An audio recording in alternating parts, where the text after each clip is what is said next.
easy, but because they are hard.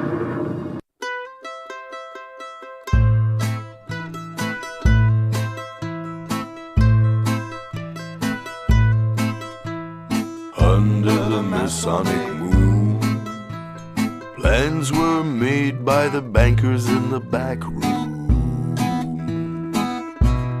Get the president out of the way and hire Stanley Kubrick. Under the Masonic moon,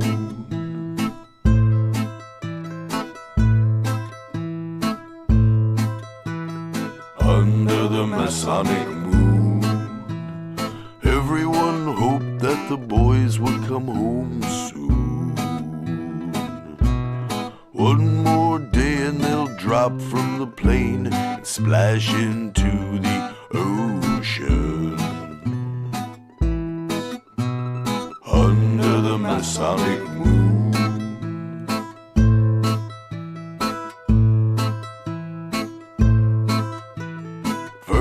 Von Braun and his conspirators got a free ride to the States. They turned Nazi into Nassau. They just couldn't wait.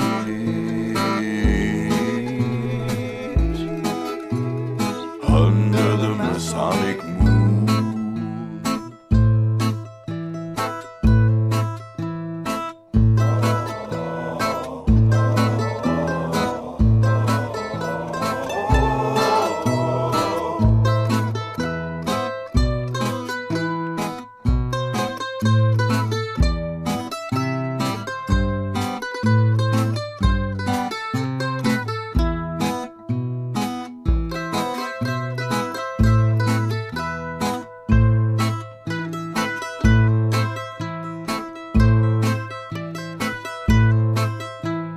under the Masonic moon, plans were made by the bankers in the back room.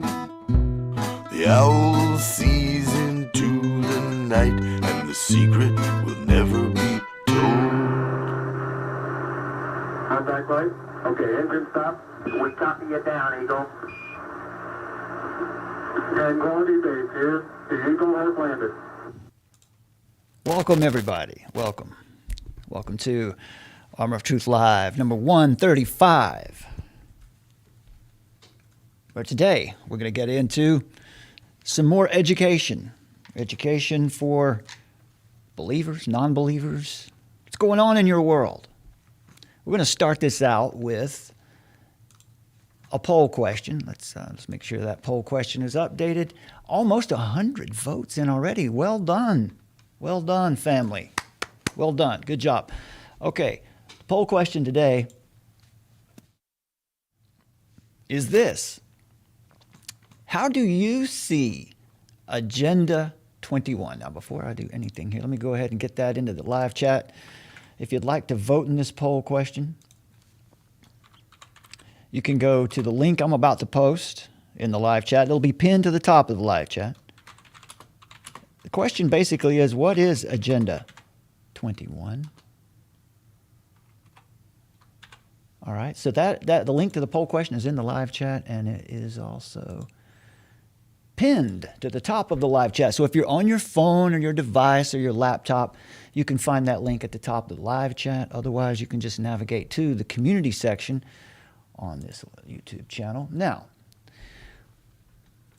let's make sure we've got the latest numbers. 98 votes are in. Let's get that to 100. Come on, folks. How do you see Agenda 21? Is it reasonable people fighting poverty, hunger, disease, and pollution? Is it reasonable people implementing just a bad plan? Is it an anti-human movement to bring about a one-world order? Or maybe you don't even know what Agenda 21 is. As you can see, it's overwhelming. 98% of you have voted for an anti-human movement to bring about a one-world order. Interesting. One person said it's reasonable people fighting poverty, hunger, disease, and pollution. One person said, I don't know what Agenda 21 is. Well, you've come to the right place. You can check out a video here in our playlist. Also on our podcast, History and Purpose of Agenda 21. Out there for you. Check out the podcast. You can search it on Spotify, iTunes, Apple Podcasts, Audible. If you like to listen to audiobooks, you can check us out on Audible for free. All right, let's see what's going on here in these comments. Suzuki says, humans are God's creation, and Satan hates that. David Green says, my favorite part of Agenda 21 is the dam removal and wildlife forest ecosystem revival / renewal. We're just going to have to get rid of a few pesky humans. David Green knows what's up. YQA Free says, well, he's a couple messages in here. Sorry for the same message being repeated. Anyway, apparently I'm the first vote. I have to say that bad actors drive these environmentalism and green narratives. I notice that most people that support and subscribe to these extremist environmentalism notions are just simply deceived. I respect that there are some good values, but my message to y'all who ascribe to these values, I have to turn you on to the notion that very few of these values are actually virtuous or good. I hope that any who actively champion those causes will recognize that these will strip away the rights of everyone within the area of effects in which these infrastructure changes take place at. Please rethink your positions. You're a quality apologist. Thank you very much, YQA Free. And that's a good point, too. Michael Teza says, I know that we're better off together because there are a multitude of ways being used to keep us apart. Big Brian Brown is in the house. Says, well, I guess they need a new PR guy. Right on. Drew Moe says, it's the Georgia Guidestones coming to fruition. There you go. All right.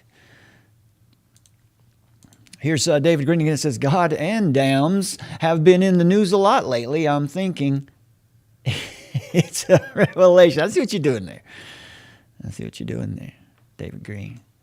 He's a joker. Funny. I like that. That's funny. All right. Cameron Heltebrand says, it seems to me that Agenda 21 is about the rule and worship of creation over the rule and worship of the Creator. Very good observation. There is a difference between good stewardship and idolatry. That is not expressed nor discerned by those implementing this agenda. To be anti-God is to be anti-human. Wow, thank you very much for that. That's the whole show right there. Why else would he allow his only begotten Son, Jesus Christ, to suffer on our behalf for our salvation, his amazing grace and awesome mercy? If he does not love us and he is not for us, then why that? Excellent. Thank you for that, Cameron. That's right on point. Zachary, please. Zachary Plaz. Anyway, it says prophecy. Straight up, just one word. Prophecy. And that is definitely a position that this agenda for the 21st century is somehow playing a role in Bible prophecy at the moment. No, I wouldn't disagree with that at all. I see Agenda 21 as the context, the infrastructure for this thing we call the New World Order. A couple comments that just came in. Melissa Benitez said, not reasonable, not likely, people. And so there we go. Now we're over 100 votes. Thank you very much, folks, for that. That's awesome. Let's keep them coming. Let's get to 200. Okay, one step at a time. Let's get to 150. Let's see if we can get to 150 on these votes here today. Go over there. The link to this poll question is pinned to the top of the live chat. You can find it there. Or just navigate over to the community tab on this Brad from Carolina YouTube channel. And you can find the poll question right there at the top. Okay, so let's talk about this. We're going to be getting into, once again, giving you some insights here to Lucian Tarnowski. Now, we covered him. There's a video, let's see here. Yeah. Armor of Truth Live number 132, Monetizing the Earth. Now, this video today is going to go hand in hand with this. With number 132. So 135 and 132 play together. They all play together quite nicely because it's pretty much we're covering the same narrative constantly, and that is God is sovereign, right? And anyone who is anti-God seems to be for this globalist push, this agenda for the 21st century. So this is why we want to keep talking about this, because listen, we're cultural apologists. We're taking the gospel to the people who live in this reality, and therefore we need to understand what's influencing the people that we're evangelizing. What are we up against in the world? What is our adversary plotting against us? And you can bet what he's got planned is not going to look like 666 scrawled on a block wall out in the middle of the woods somewhere. It's going to look good. It's going to look like the right thing. It's going to sound right, and it's going to feel right. Satan is disguised as an angel of light. Let's not forget that. So, Armor of Truth Live number 132. I'll play a clip from that in just a bit so you can see what we're talking about. That's an in-depth introduction to Lucian. A couple other videos we've had here lately. The Cashless Golden Age, AoT Live 133. So, keep your eyes out for those.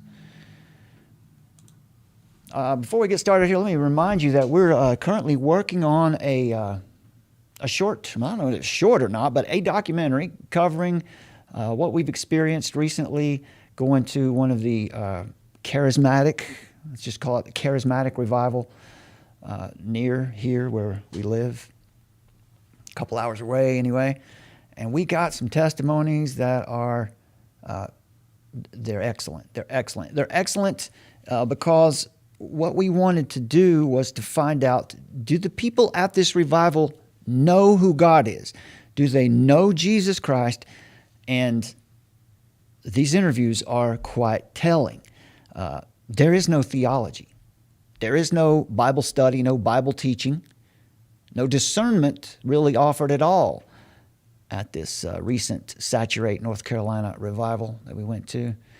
But these people, you know, when you meet these people and talk to these people, you understand what it means to have compassion and be passionate about people, because these are just regular folks. These are folks just like you and me. And they've fallen into a movement that looks like Christianity, or it says it's Christianity. I'm afraid that it's not. It's not. That doesn't mean that there aren't people here who are converted, but that's, you know, we're going to be showing you these testimonies and dealing with it in a way where we're going to teach you. We're going to teach what is the gospel, what is a biblical doctrine. And so these good people allowed us in and to interview them and give their testimony.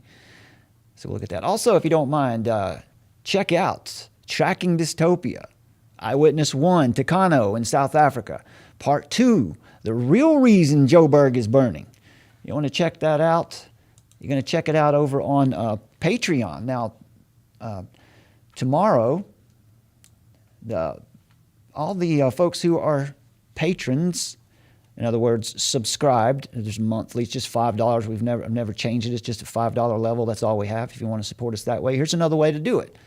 And so the Tracking Dystopia episode, the third episode, I believe it is now. Yeah, the third episode. This is Takano in South Africa, our second interview with him. You know, South Africa's been in the news lately, and we're going to find out what's really happening in South Africa. You can see that right here. And it has to do, once again, with the agenda for the 21st century and what's going on. What are governments doing to people? How are they putting people under pressure? How are they creating suffering? All right, so let's make sure you check that out. Tomorrow, or I guess probably tonight at midnight, this video will become available to the public over there on Patreon. The link to the Patreon is in the description to this video. And this video will be free to the public over there on Patreon. So check it out. And if you don't mind, you can support us there too with a $5 a month. Pledge is what they call them over there. And here's another image for you dealing with, the video we did last Friday night. Is it a revival or is it shamanism? 3.5 hours of instruction. In that video, we gave a brief history of Pentecostalism and dealt with what is actually the gospel. What is it? What is it really? And then, of course, today, These two images go well together, don't you think? Because yes, this is what we're talking about here. We're making the argument that these movements, the charismatic renewal and the agenda for the 21st century, whether or not they're working together in earnest, they're moving us toward the same outcome. Right? So that's how we're dealing with this. So today's video dealing with, once again, Lucian Tarnowski and this idea, this move for a one world utopian society. A few days ago, or last week it was, Armor of Truth Live, don't remember, probably 132, something like that. We had this poll question that was out there. Is climate change a global emergency?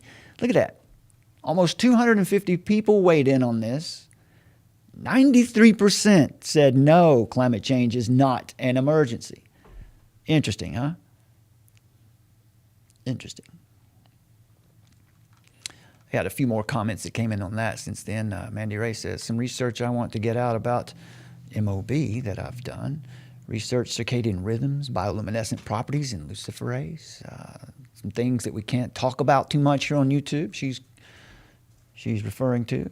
These issues that she's mentioning here in this post, we do talk about in depth over on at armoroftruth.net. That's our website. That is our independent platform, and that's where we can talk about these issues that she's discussing here in depth, in detail, and that's what we do. So I'll be letting you know. We're going to be having a live show Friday evening at 6 p.m.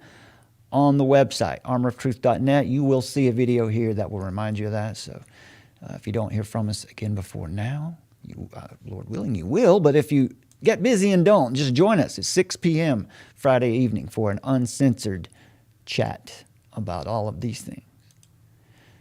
Damon Zodiac says, P.S., we don't live on the globe, LOL. We've been going back and forth about that one for a while. Thank you for that, Damon Zodiac.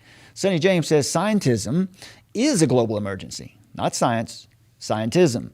Eugenicists have found their way to the highest governance of society, not government, because this thing you have no vote or say in. Very good point. Sonny James has it figured out. But instead of eugenicists, they call themselves bioethicists, because ethics is a spell word they confuse the masses' tongues with to think they're out for your health. A spell word. Excellent. That leads us right into the next piece of the show here. So weather manipulation has consequences. 5G, so new. We won't get an honest study on the effects of on the nature, but the conclusion is always the same, just too many people. And the solution is always the same, population control, track, trace, monitor.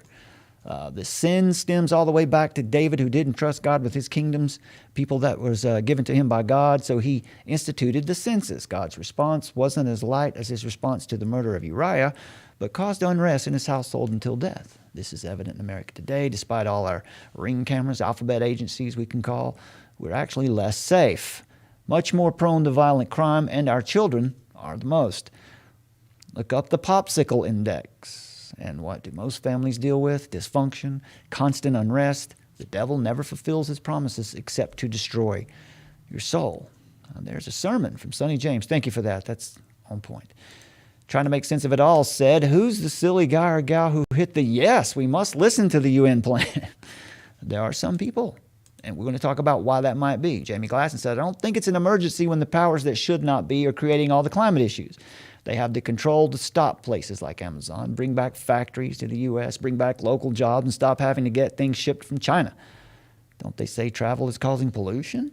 The list can go on for days on what they can do.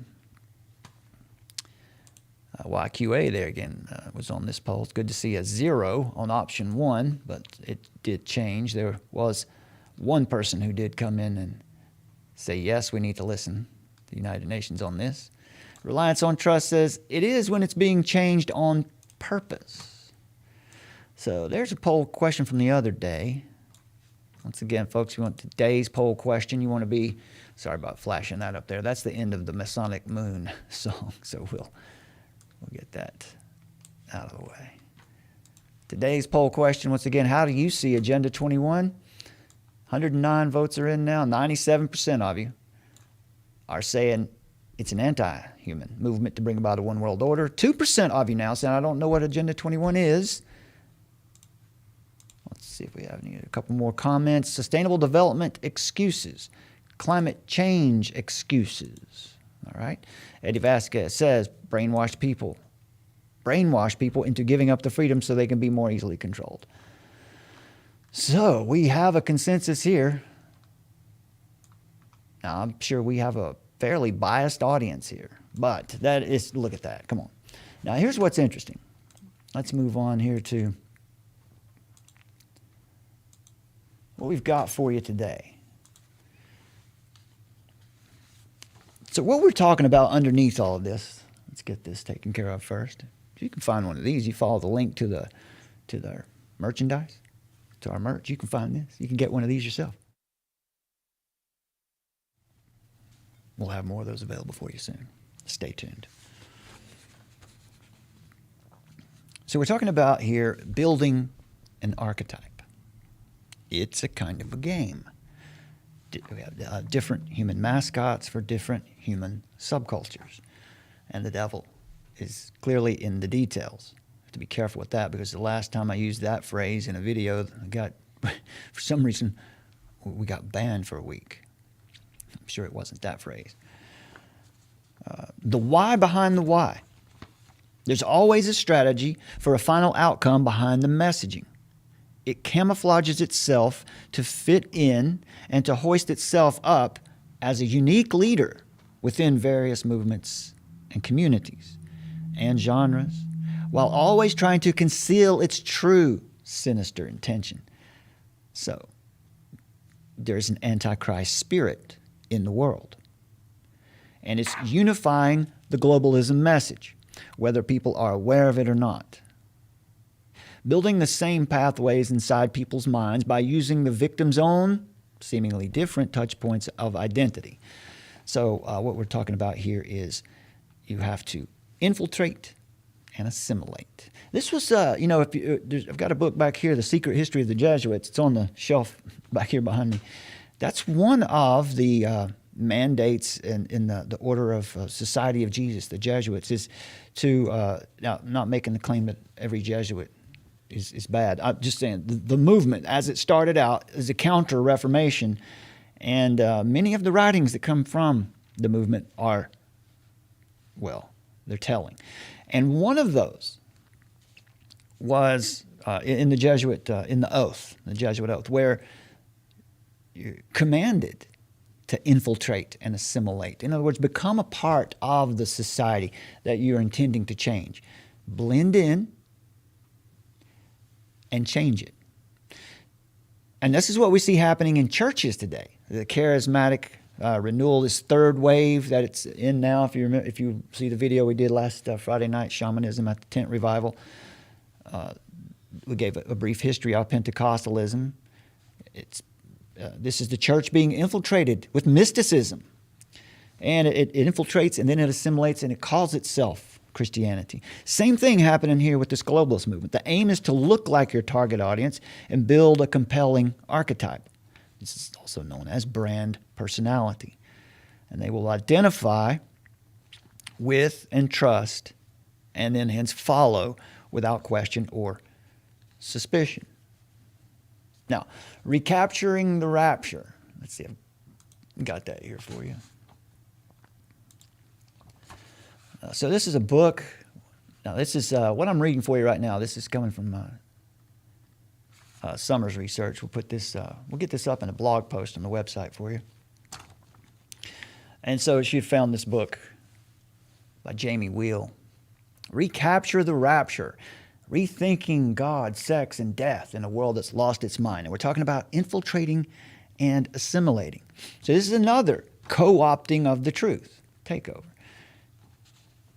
Let's see, I've got a little blurb how this plays out. This book tells us the story of a neuroanthropologist that maps out a revolutionary new practice called hedonic engineering that combines the best of neuroscience and optimal psychology.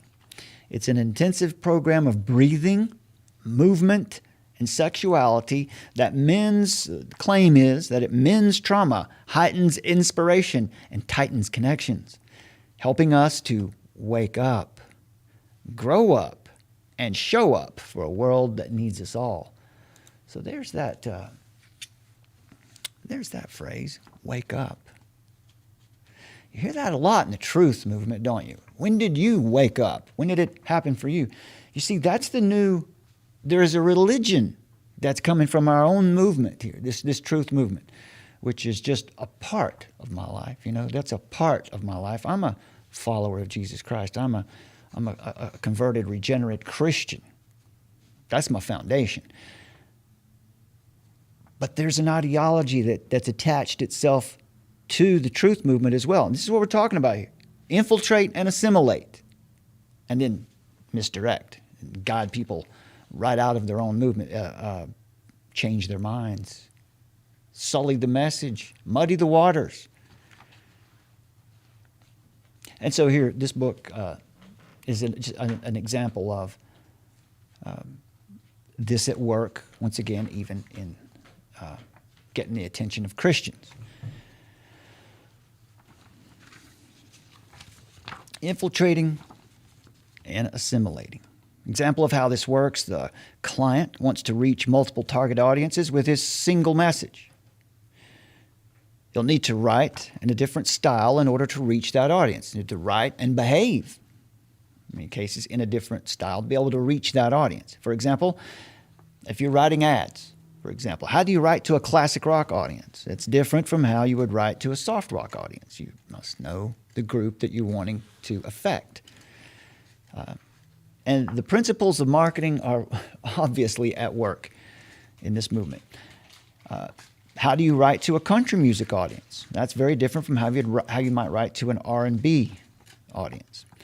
The key is to sound like and look like the target audience you're trying to reach, so they will trust you, so that they will feel that you can identify with who they are and what they want. Hence, the assimilation and infiltration. So this is what's happening also with this movement we've covered here in the charismatic Christian movement, the Seven Mountain Mandate, the idea that Christians need to infiltrate all of these seven spheres of society, including government and education, on down the line, business. So this is what's happening with the Seven Mountain Mandate, of course, along with the revival movement. Right, we're going to be covering that in the work that we're going to do with this documentary, dealing with actual revival as compared to revivalism. A revival, in a biblical sense, is not something that you can plan. You don't set a date for a revival. Revivals come when God sends them. So we'll talk about the difference between revival and revivalism. Now, also, this happens in movements such as the Q movement, QAnon, and, of course, Lucian Tarnowski, who we talked about before. I'll play a clip in just a moment. The idea here is that we are ascending. And movements, the idea that we're heading into a golden age. You hear that a lot. You hear it from both sides. Sasha Stone coming from the new conservative mystic side of the narrative. Lucian Tarnowski coming from the of course, I guess we would call it the progressive mystic movement. Ostensibly, these two characters would be on opposite sides of the conflict, but they're not. What they're doing, both of them, causes the same outcome. Now, exactly the same strategic message is underneath these superficial dressings. It's presented, all the superficial dressings that it's presented in. So the spider is weaving its web quietly by cloaking itself in the look and the language of its target audience. And this is so as not to draw attention to its ultimate aim. This is how Antichrist spirit works. One of the ways that Antichrist spirit works in the world, it teaches and propagates New Age occultism dressed in Christianese language, and borrows lines in the Bible that are taken out of context to support its claims and obfuscate the truth. Call that proof texting. So there's nothing new under the sun. The devil comes disguised as an angel of light. He's not going to show that he is at work behind this single message. He's trying to work his New World Order.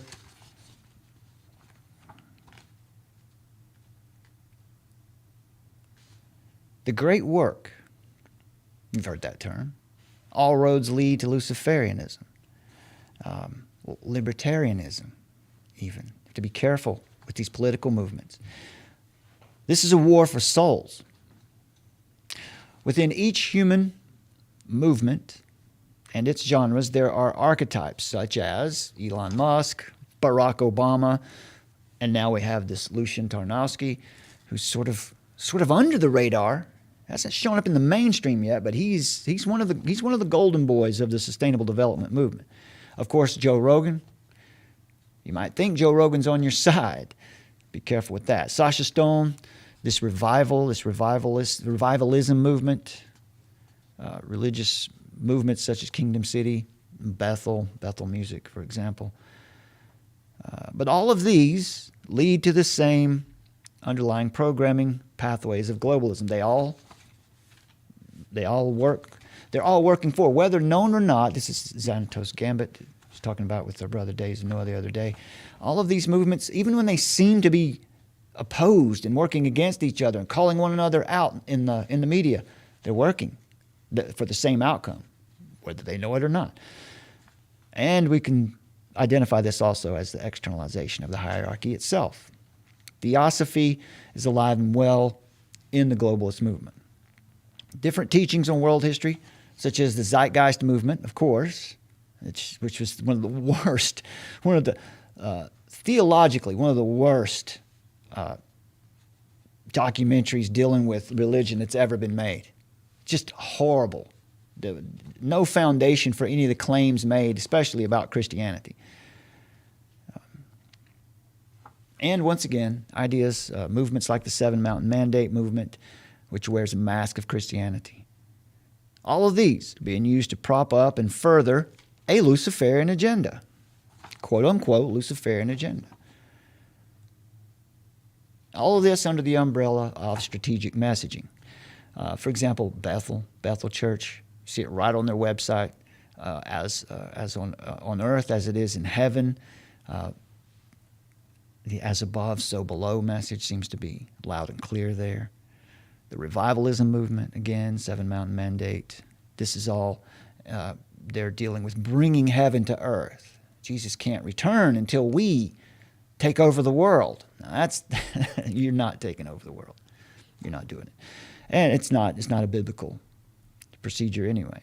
Lucian Tarnowski, who would tell you that we're ascending and evolving. Look at that message. As we covered here a while back, the message coming out of the modern entertainment and music, Madonna. Not everybody's coming to the future. That's her song.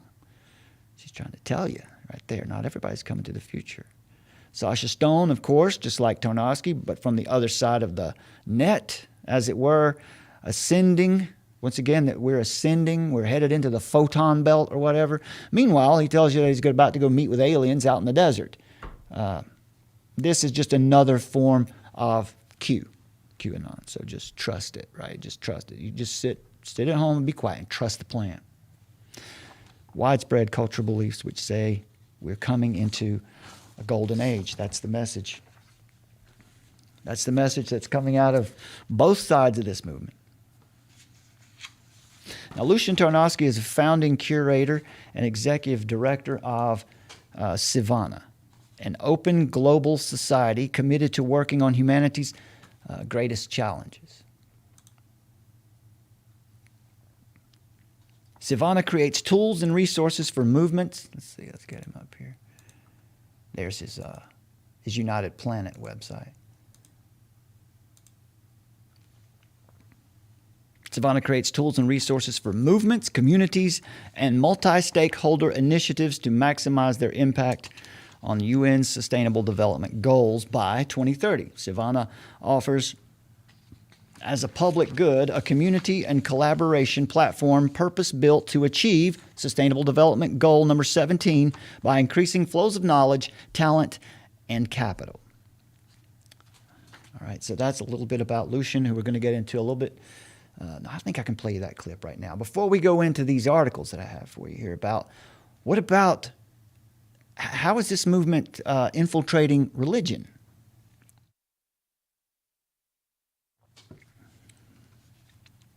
Let's check on the chat, see who we've got joining us today. Thanks for being here with us today, folks. In the chat, I see there's Miss O. Good to see you out there. Miss O and Nana P are with us. There's Albert Kiros. Linda Ann is with us. Thanks for being here, folks. Tanya Bauer. CJM is in the house. MC is out there. There's Aileen Hogg. Florida Man is with us. Rob Tick, Julie Pachuli. Everybody's here. The whole family's here. Good to see you, folks. Thanks for being with us.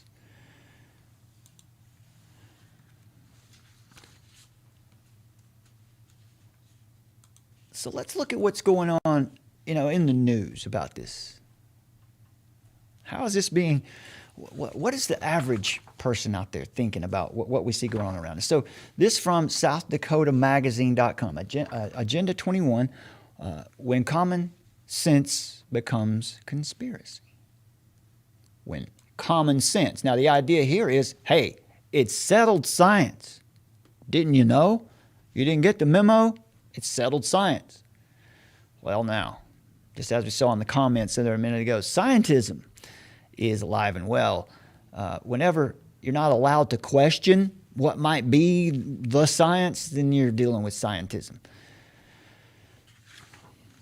So let's just see what is this South Dakota Magazine? What's the angle they're taking here? Do you recycle your milk jugs and compost your kitchen scraps? Do you support using conservation easements to protect wetlands, shelter belts, and the ongoing productivity of South Dakota farmland? If so, you're a Marxist dupe. So now we know their angle, right?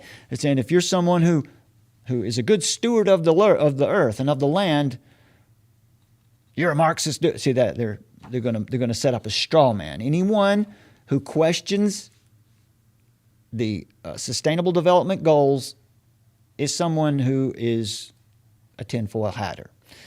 It says, that's what one might read in a resolution passed by South Dakota Republican Party last weekend. Delegates to the state GOP convention raised their voices in fearful denunciation of the latest popular boogeyman of the far right, something called Agenda 21. Folks, this article is from 2012.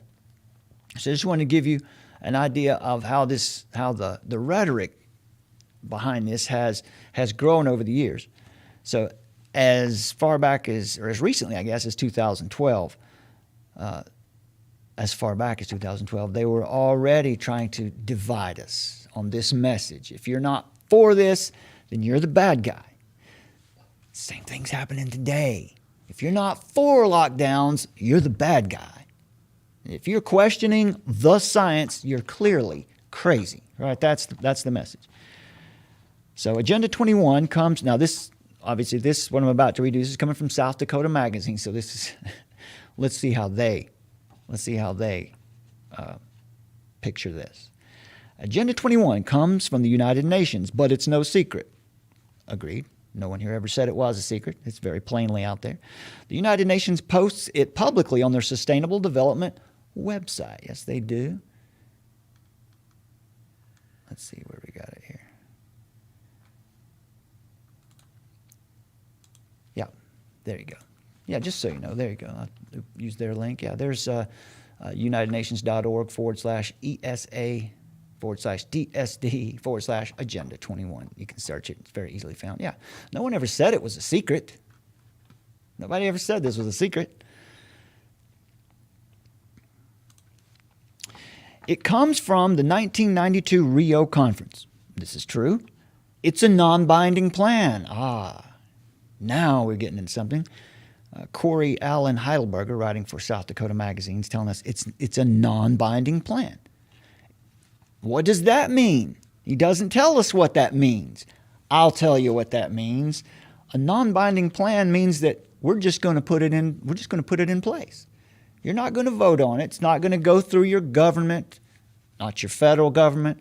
It's not going to be voted on there. It's not going to go or be voted on in your state government. It's at the level of the local government. And it's not even going to be voted on there. When they say it's a non-binding plan, which is true, it's a comprehensive plan of action to be taken globally, nationally, and locally by organizations of the United Nations system, governments, and major groups in every area in which human impacts on the environment. Right? So it says right here in their preamble here that it is a non-binding plan, but no one ever explains what that means. It just makes it sound less serious, doesn't it? No, that just means no one's going to vote on it. Non-governmental organizations are going to implement this at the local level. While you're watching the circus on CNN, Fox News, Agenda 21 is busy right in your hometown. Now, according to a South Dakota magazine, Corey Heidelberger, Agenda 21 is just a bunch of reasonable people saying that it would be nice if local, state, and national governments worked together to fight poverty, hunger, disease, illiteracy, and pollution. So it's interesting that they did actually include all of the elements that are involved here. Because usually this is pitched to us as a response to climate change only, right? But no, it is a whole life plan. South Dakota's GOP condemns this document as a destructive and insidious plan that is covertly pushing its dangerous intent. I'm using finger quotes whenever they're using quotes here, so you'll know. So that's pushing its dangerous intent in local communities throughout South Dakota. Our Republican neighbors hereby reject its destructive strategies for sustainable development. Is this fair and balanced reporting from the South Dakota magazine, or is this propaganda? Yeah, if this person was objective, they would say, I wonder why the Republicans are speaking out against this. I wonder why they would possibly be fearful of this. That's not what you're getting here. Now, it responds by saying destructive policies. What? Like increasing producers' access to global export markets? South Dakota farmers ought to like that. Destructive policies? You mean like stimulating savings and reducing deficits? South Dakota Tea Partiers ought to like that. Destructive policies? You mean like helping economies to grow and prosper while reducing the use of energy and materials and the production of harmful materials? South Dakotans with grandkids ought to like that. What's missing here? Well, there seems to be a very childlike trust of the United Nations and their sustainable development goals, because like this one, like helping economies grow and prosper while reducing the use of energy and materials. That's where you need to drill down. Look at California, rolling blackouts. You get an example of what Agenda 21 is going to be like for the world. It's a merging of the public and private. Not good for you. You don't want your government to be private. Then you move into the area of governance, where you're not voting. You don't have control over anything. The people are losing their control. Now, he goes on to say here, such paranoia bubbles around South Dakota. The Siouxland Republican women have condemned the Sioux Falls Residential Guide to Sustainability as Agenda 21 plotting. My Black Hills neighbors, Sam Kefhart and Shad Olson, think Agenda 21 will abolish private property and depopulate the planet. That's the goal, plainly stated in the document. I don't know if our intrepid reporter here bothered to read the document or bothered to read it with an objective mind. Steve Rosenberger ran for Lawrence County Commission this spring to fight the looming United Nations takeover of the Black Hills and the Delphi mind control. Now, Delphi is not mind control. Delphi is a technique that is used to make people feel like, I guess it is mind control. I guess he's right about that. The Delphi technique is one of the ways that Agenda 21 is being implemented all around you. These things will be pushed into, for instance, let's say you elect a town manager or a mayor, and he appoints a town manager. What happens next? how does that town manager decide to do his job? How does he know whether or not? How does he decide whether let's zone this over here as business and this as residential? Let's change the zoning where all these people live, so that their taxes become so high that they have to move out. I don't know. Why might he decide to do that? Well, if the non-governmental organizations, the super governments in his area, can convince him that it's best for the planet, or can convince him by giving him some power and money, then he's likely to go ahead and do what these non-governmental organizations want him to do. People have influenced a person that you elected with policies that you never even knew were going to be a possibility. That's what it means by non-binding. It's not going to be voted on. It's going to be implemented right under your nose by the people in your hometown that you elect to go serve you. That's why it's crucial that we get involved with our local governments. We know what's going on in our hometowns. Who is your mayor? What does he stand for? Does he know what Agenda 21 is? Does he understand that there's actually a threat? Now, continuing with this article here, it says from South Dakota magazine, Corey Heidelberger says, "My Marxist United Nations overlords haven't sent me the memo on how to read minds, let alone control them." So mockery. He just reverts to mockery. Right, this couldn't, look at this, ha ha ha, this is all conspiracy. Just mockery. No objective reporting. No looking at the actual sustainable development goals, just mockery. You see this a lot. He says here, "But here's what I hear in the heads of Republicans who turn such nutty conspiracy theories in formal party resolutions." So he's going to tell you what he thinks Republicans are saying. Those darn hippies are right. Resources are finite. We need to use the land, water, and energy more responsibly, but we can't bear to think that. Aha, if we conflate sustainable development and the United Nations and Marxism, we can still kick the hippies in the shins and not feel guilty about driving really big cars really fast. Woohoo! The evil Agenda 21 trumps every argument. Mockery. Is that how we cover important stories today? Mockery. Corey Heidelberger. Mockery. Mockery is how you decide. So you're so sure that the science is settled. Forget about the science. What about the politics? Did you bother? Did you bother to look through? I know. It's back here on the shelf, and it's several hundred pages long, and it's dry reading. It's awful read. I haven't read it all. I've read a lot of it. And it's not there to help you. It's not there to make life better for the masses. But he goes on here to say, "I'd rather sustain our resources and economic development with sensible policies that sustain a selfish, obsolete worldview with black helicopter theories." Is this serious journalism? It's just silly mockery. There's no reporting here. There's just, hey, you don't think like I do? You're crazy. That's what this is. It says here that Corey Allen Heidelberger writes the Madville Times political blog. He grew up on the shores of Lake Herman. He studied math and history at SDSU. That's enough about it. Anyway,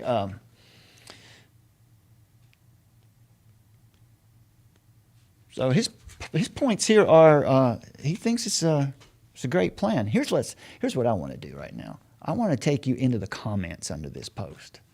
Let's look at this. This ought to be fun. It's always fun to see what people, not journalists, what are people saying?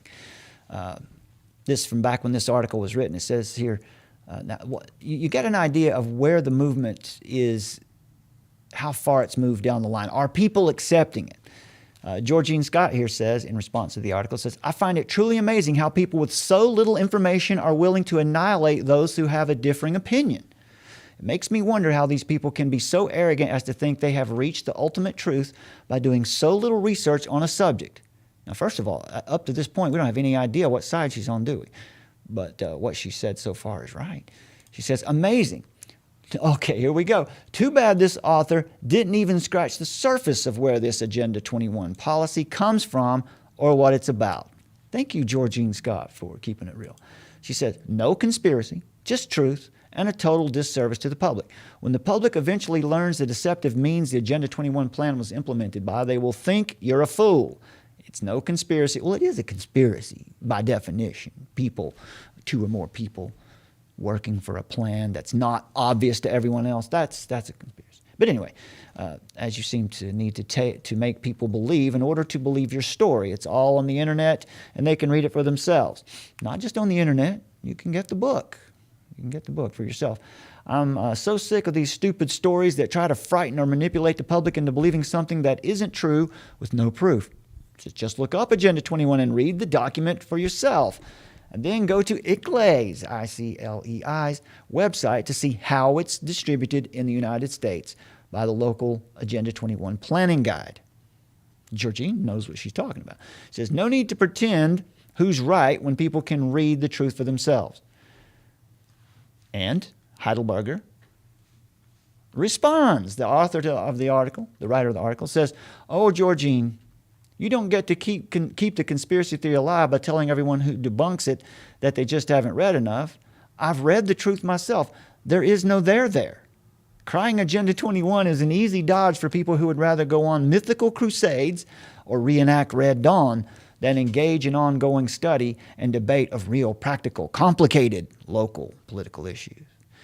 So Heidelberger really doesn't get it, because he's claiming here that what this lady's doing is she's thinking in terms of Red Dawn. If you remember Red Dawn, that's a movie. I think Patrick Swayze was in it. It was in the 80s.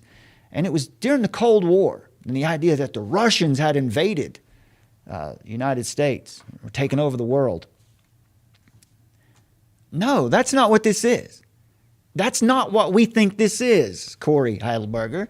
We're just reading what the document says. No, it's not Red Dawn. Nobody's going to invade in choppers. It's already done. It's there. It's being done very, very matter-of-factly. Now, we don't expect a Red Dawn takeover. We expect people like you to help it right along. And communitarianism is the progressive political ideology behind it, or economic system, which means that individuals don't have rights. Communities have rights.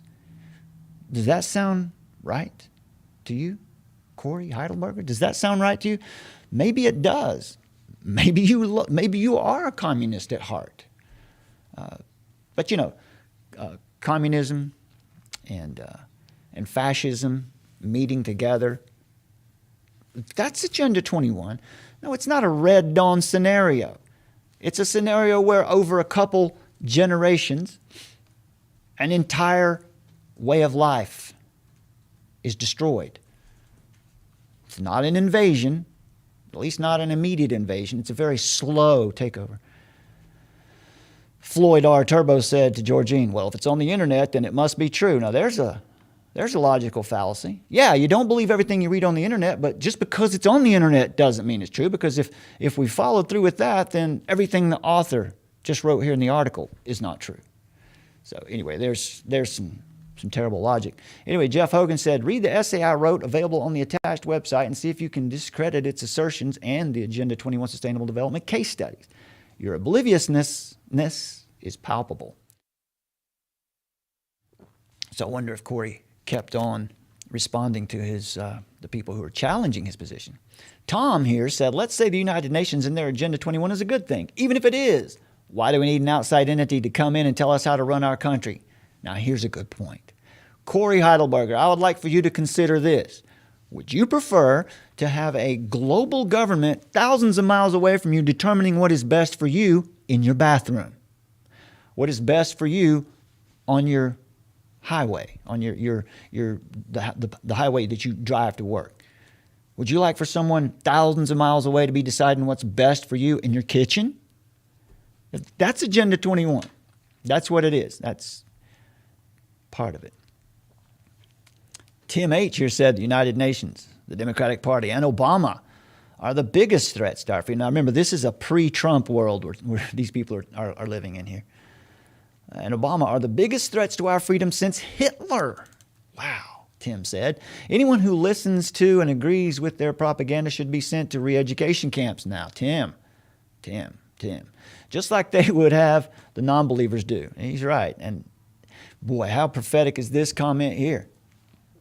Not even realizing that less than 5 years after he said this, re-education camps would be a very real possibility for anyone who doesn't go along with the common narrative, the official narrative. Tim here says, wake up, sheep. You're losing the country to people who only want to steal every dollar they can get, and most of them are from other countries, not the United States. So Tim seems to be aware. Here we go. Will answers to Tom. Will says, Agenda 21 is a voluntary agreement between sovereign countries. Aha. Non-legally binding. Now, we've just described to you. Sure, it's voluntary, meaning that it's never going to be voted on. It's never going through the federal or state government. Now, there might be parts of it that do. You'll hear Alexandria Ocasio-Cortez. You'll hear her talking about policies that we need. That's just political grandstanding. The agenda has been implemented and is being implemented at the local level, going right around the government. We just explained how that works just a moment ago. It says it's non-legally binding. So what? So what? Once your town manager gets a bribe, or just thinks that the non-governmental organization is really right, and he gets convinced that it's time to save the planet, that it's time for United Nations to get involved in your business, maybe he's a true believer. By the time he gets indoctrinated with those ideas, he's going to be doing that in your hometown. Doesn't matter if someone voted on it. By the time your town manager puts it in, and your mayor and your local government enacts it into law, then it's legally binding. Nothing you can do about it. Read the text of the conference and you will see the written statement of the United States, which outlines numerous opt-outs. Yeah, opt-outs. Kind of like the opting out of Agenda 21 is kind of like 15 days to flatten the curve, right? And then 2 years later. The cooperation between sovereign nations is nothing new and is vital in tackling global issues. Is it? Is it? Are you sure everybody's on the same page, Will? Your local and national politicians make policies to try and deal with environmental issues. Do they really? Now here's some pie in the sky talk, which may be informed by Agenda 21, but will certainly overlap with issues of local and national interest. You have democratic rights to oppose policies where they are to your detriment, but to oppose everything and anything which smells like it's somehow connected to Agenda 21, no matter whether it's beneficial or not, would be barmy and exactly what the industrialist overlords want. Yeah, you can't support anything in Agenda 21 because it is the spirit behind it, the ideology behind it is anti-human. You can't support any of it. Yeah, of course it sounds good and sounds right to keep the water clean, right? Obviously, that's a good idea. But that's not the goal. The goal is communitarianism. We've already pointed that out.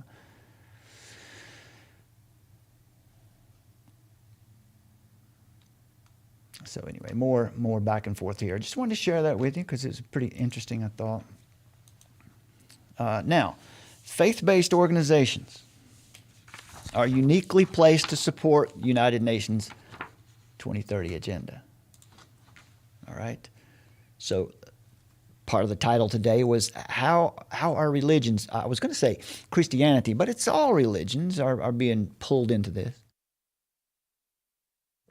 There is a likelihood that a one world religion could come out of the Agenda 21, 2030 movement, and I would just conjecture that probably the Baha'i faith seems like a good candidate. It's one of those syncretistic religions which like to take a little bit from this religion, a little bit from that religion, and create something that brand new. The Lutheran World Federation General Secretary Reverend Dr. Martin Junge, I'm going to hope that's right, addressed an international conference in the Vatican on Thursday. This article is from 2019, July of 2019. Urging faith-based organizations to play a more incisive role in the implementation of United Nations Sustainable Development Goals. Now, Agenda 2030, if you want the official title, it is United Nations Sustainable Development Goals. UN SDGs. Now, this has to do with narrative, right? Let me just go ahead and let me show you this piece here. This has to do with narrative. How do you control the narrative? How do you present the narrative to people and get them to follow? Here is a clip of Lucian Tarnowski. This is from Please Stop the Rides, a YouTube video. I have a link to Please Stop the Rides blog, website and blog in the description here. She did a great job with this video, and in Armor of Truth Live number 132, we played clips from that video in depth. But here's one that's very interesting, very interesting. Listen to Lucian Tarnowski, who is one of the golden boys of the SDG, the UN SDG movement, Agenda 21. Let's hear how he describes, hey, what might be a good way to get people on board with us? Should we just carry the message to them straightforward and directly, or what? Let's see. And it was just it was a kind of fun, playful way of saying, how can we use language as spells, essentially, as a way to literally spell the future we wish to create. And or big ag or anyone throw their buzzwords at you. And it was just it was a kind of fun, playful way of saying, how can we use language as spells, essentially, as a way to literally spell the future we wish to create. Use language as spells, essentially, as a way to literally spell the future we wish to use. Well, if it's so good, if the future you want is, if your ideas are so good, wouldn't you just expect everyone to follow you? Or language as spells, essentially, as a way to literally spell the future we wish to create.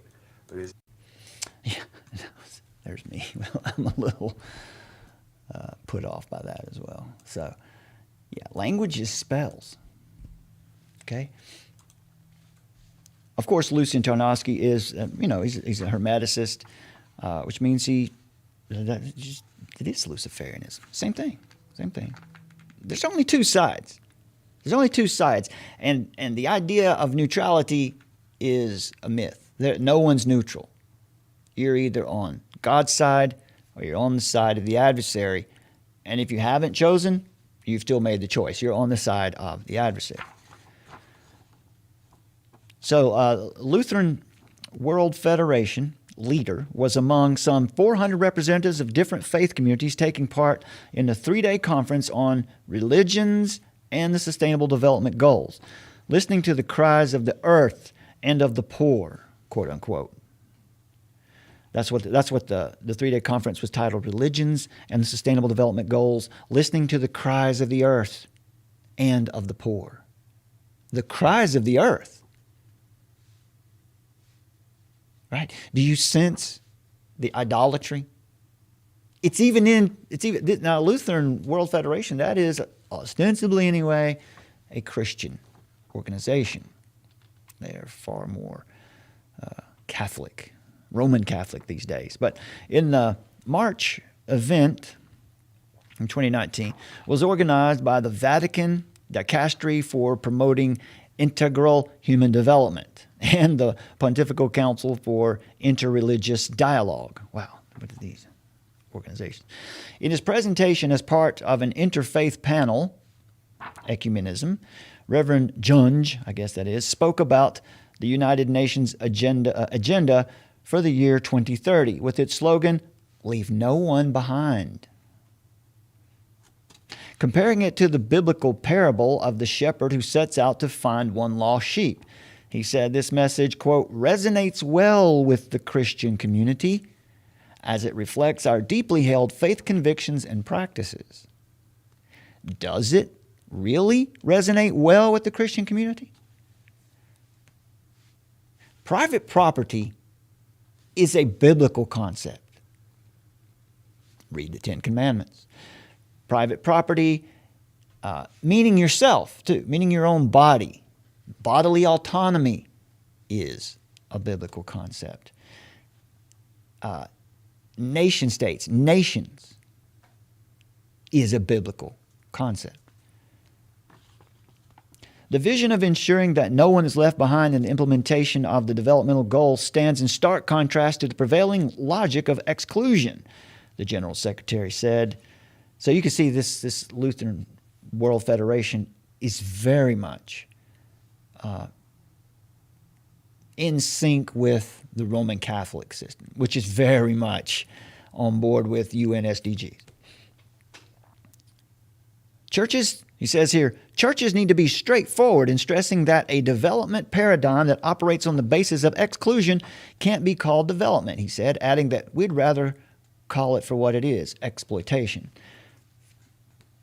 So the idea here is, as in the piece Summer gave us earlier here that I read, the idea is you need to infiltrate and assimilate. So inside nominal Christianity anyway today, we have this kind of rhetoric that is showing, that is trying to make, to argue for the idea that globalism, that a one world order is really best for everybody, that a global secular one world order, right? There will be a one world order one day, but it won't be headed up by any of these men. So what this movement is, underneath it all, it is your adversary. It is your adversary, Satan. This seems to be, anyway, I don't want to be too dogmatic about this, but we can look at it and see it for what it is. The stage is set. The stage is being set for this one world order. And COVID-19, the responses, lockdowns, all have, in a very timely way, have come in to push it on down the line way further. It used to be that the year 2030 didn't seem doable. And that would be, about 50 years. That would be about the middle mark of the 100-year plan. That is, Agenda 21 is a 100-year plan. It didn't seem like it was doable for a long time, but after 2020, they kicked the can way down the road. The Lutheran leader noted that while faith drives the Christian vision of inclusivity, let me just stop right there. Christianity is exclusive. It's not inclusive. Everyone is welcome, of course. Right? Everyone is welcome to be a follower of Christ. But not everyone wants to be. Not everyone will be. And in that sense, Christianity is exclusive. It's also exclusive in the truth claims. The worldview, the Christian worldview, is completely exclusive. There's nothing else like it. And it seems like, anyway, most people in the world would rather go their own way. So this idea from the Lutheran leader here about, he says here, noted that while faith drives the Christian vision of inclusivity, Jesus Christ himself said, no, this is not an inclusive. We're not looking, it's not there to include everyone, because everyone's not going to become a follower of Christ. Jesus told us himself that the truth will divide even families. Will divide parents from their children. And you see that. You can see that that's the case. He says the secular sustainable development goals agenda must be shaped by the human rights framework, which is under threat in many parts of the world today. If the obligations enshrined in that framework are not upheld, he said, the Sustainable Development Goals agenda could lead to the weakening of accountability to these obligations, thus continuing to leave people and entire communities behind. So we're getting, once again, this is very Roman Catholic. It's liberation theology. The gospel being filtered through the eyes of the culture, being filtered through the eyes of the poor. God is no respecter of persons, rich or poor. In particular, Reverend Junge pointed to the gender inequality, which, he said, quote, if left unaddressed, will always leave women behind, underpaid, less educated, stigmatized, and altogether on an unequal footing when it comes to development. That's interesting, isn't it? That's politics. That's got nothing to do with the Christian message. That statement there is just pure politics. That's him trying to be on the right side of a political movement. While he acknowledged that gender discourse is often difficult for faith-based organizations, he said he draws inspiration from the biblical stories of Jesus meeting, talking, and listening attentively to women to illustrate God's vision of leaving no one behind. Most certainly, women are very important, especially in the New Testament. The first set of eyes to see the risen Christ. A prostitute.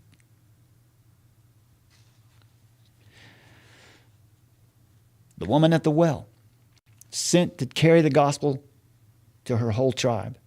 Of course, women are not second class, but the idea here is that somehow this is about gender. How did that get into the argument? He said here, he also appealed for a, quote, much clearer focus on our engagement with the youth in the Agenda 2030 to avoid what he called an important intergenerational conflict. Young people, he said, are increasingly realizing that they're inheriting a world where work as we know it won't exist anymore, and the ecological system sustaining their lives is deeply endangered because of climate change and loss of biodiversity. Boy, this is a common narrative today, isn't it? People are oppressed because of climate change. What a strange argument that is.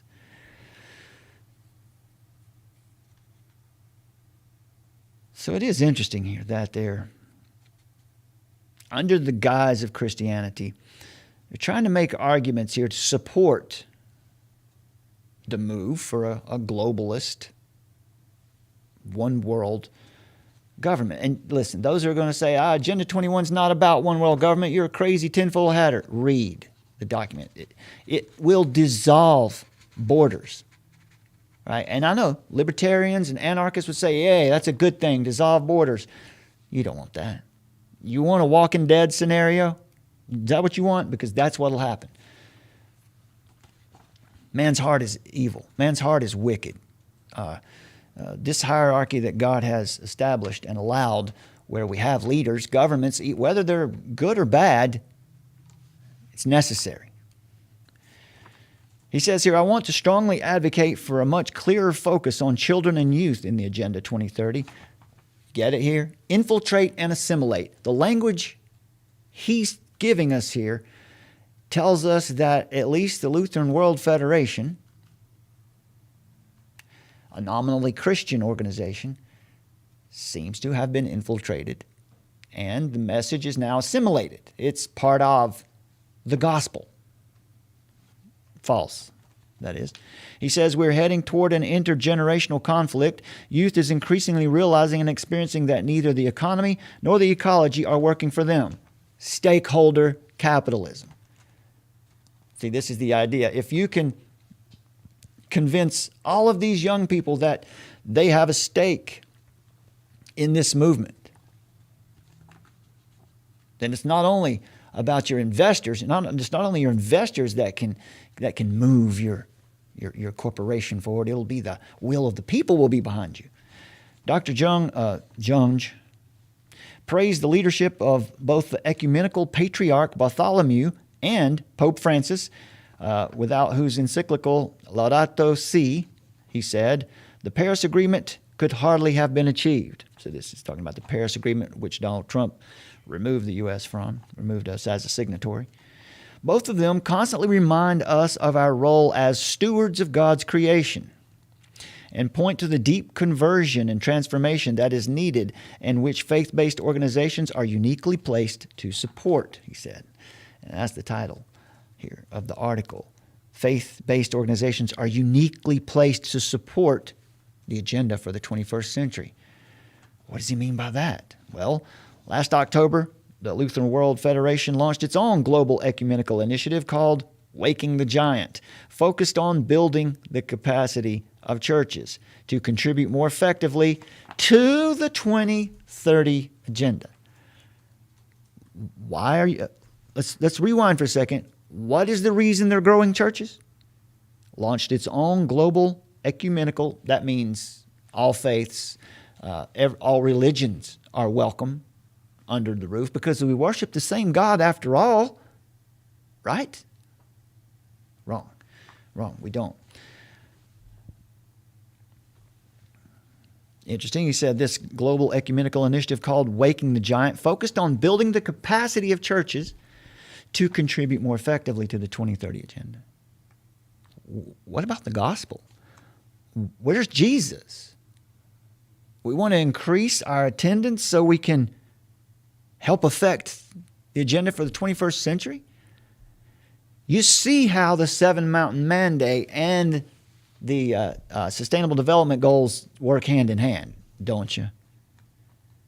Currently being rolled out in Colombia, Liberia, Tanzania, and the United States, the initiative works to mobilize, connect, and equip churches to help achieve some of the key development goals.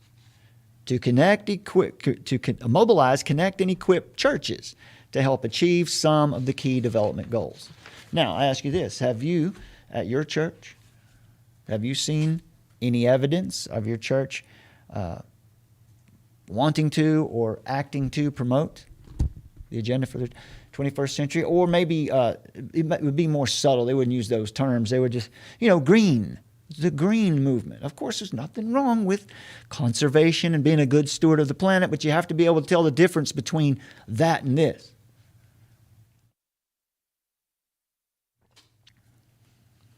All right, so that brings us in next to the Guardian. Now, of course, the Guardian to the rescue, right? The Guardian's going to help us to understand what is the truth, because they're the Guardian.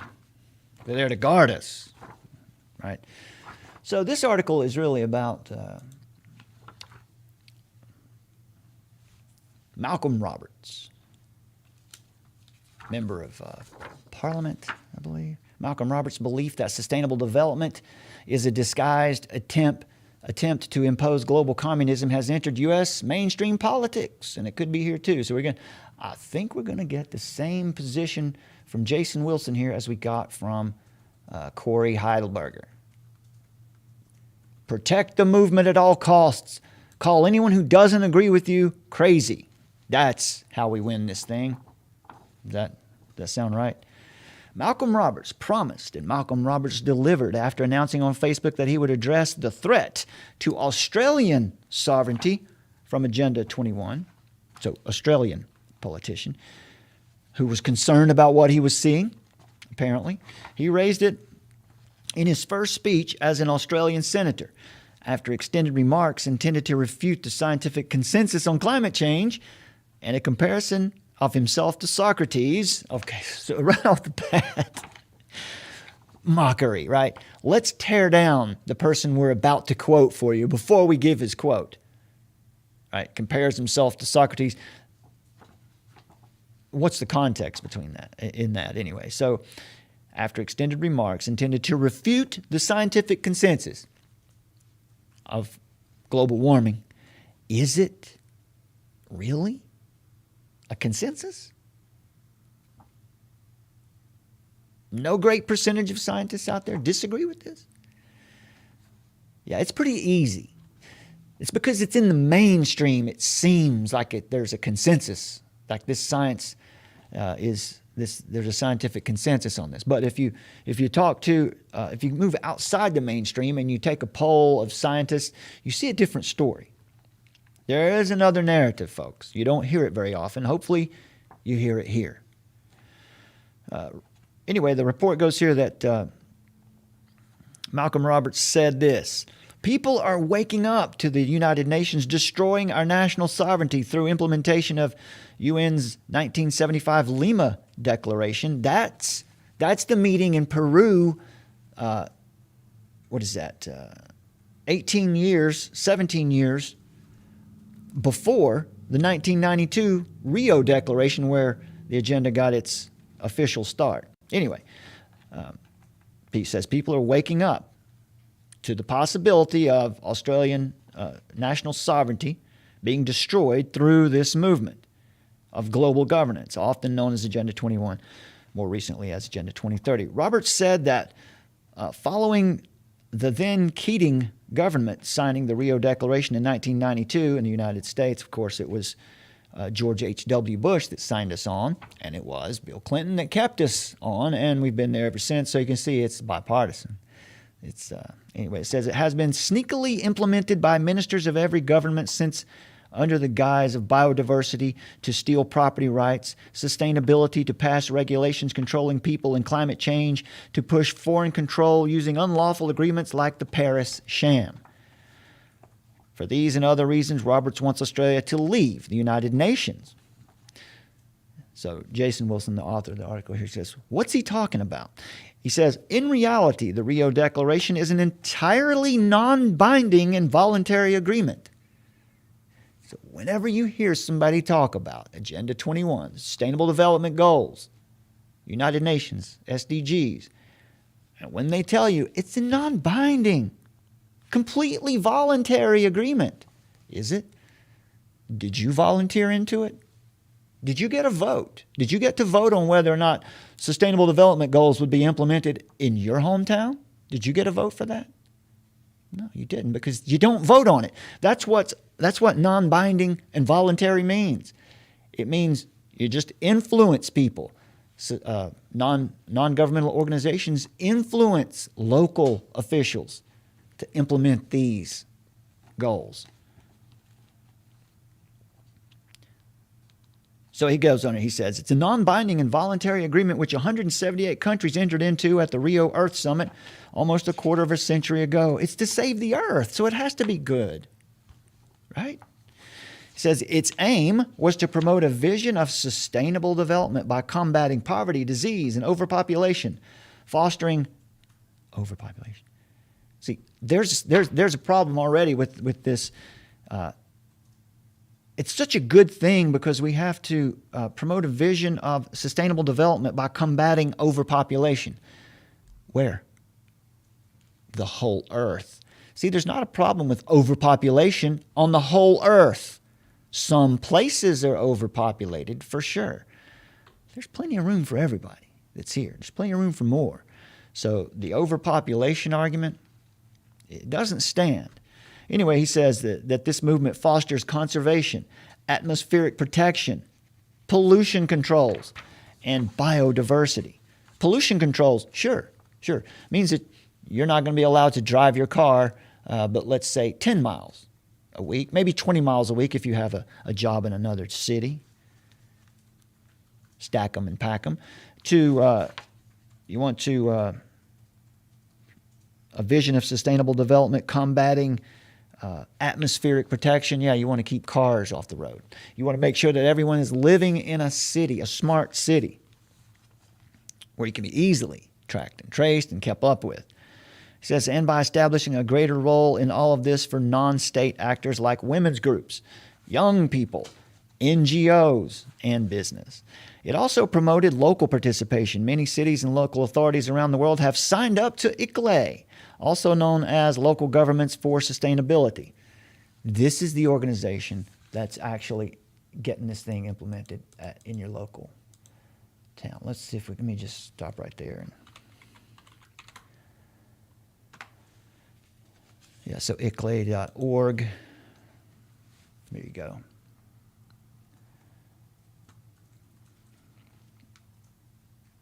So, new IPCC report lays out the scientific basis of the climate emergency. Do you remember a bit ago I showed you that we took a poll here on is climate change a global emergency? And we out of 242 votes. What? Look at this. 93% said there is. Climate change is not an emergency. Interesting, is it not? So the ICLEI website shows you, this is it's local governments for sustainability. This is the organization that gets it done in your hometown. All right, good for you to understand who this is. Local Governments for Sustainability is a global network of more than 2,500 local and regional governments committed to sustainable urban development. What's the problem here, Brad? It sounds good. They're just doing good things. They're good-hearted. They have good intentions. It's never a good intention to centralize power and authority in one place and have that authority dictating what's best to people thousands of miles away based on technocracy, based on what experts have to say about how you should live. Active in 125 plus countries, we influence sustainable policy and drive local action for low emission. Here you go, a little bit easier to see. For low emission, nature-based, equitable, resilient, and circular development. Our members and team of experts work together through peer exchange, partnerships, and capacity building to create systemic change for urban sustainability. It's quite a mouthful, but anyway, that's ICLAI for you.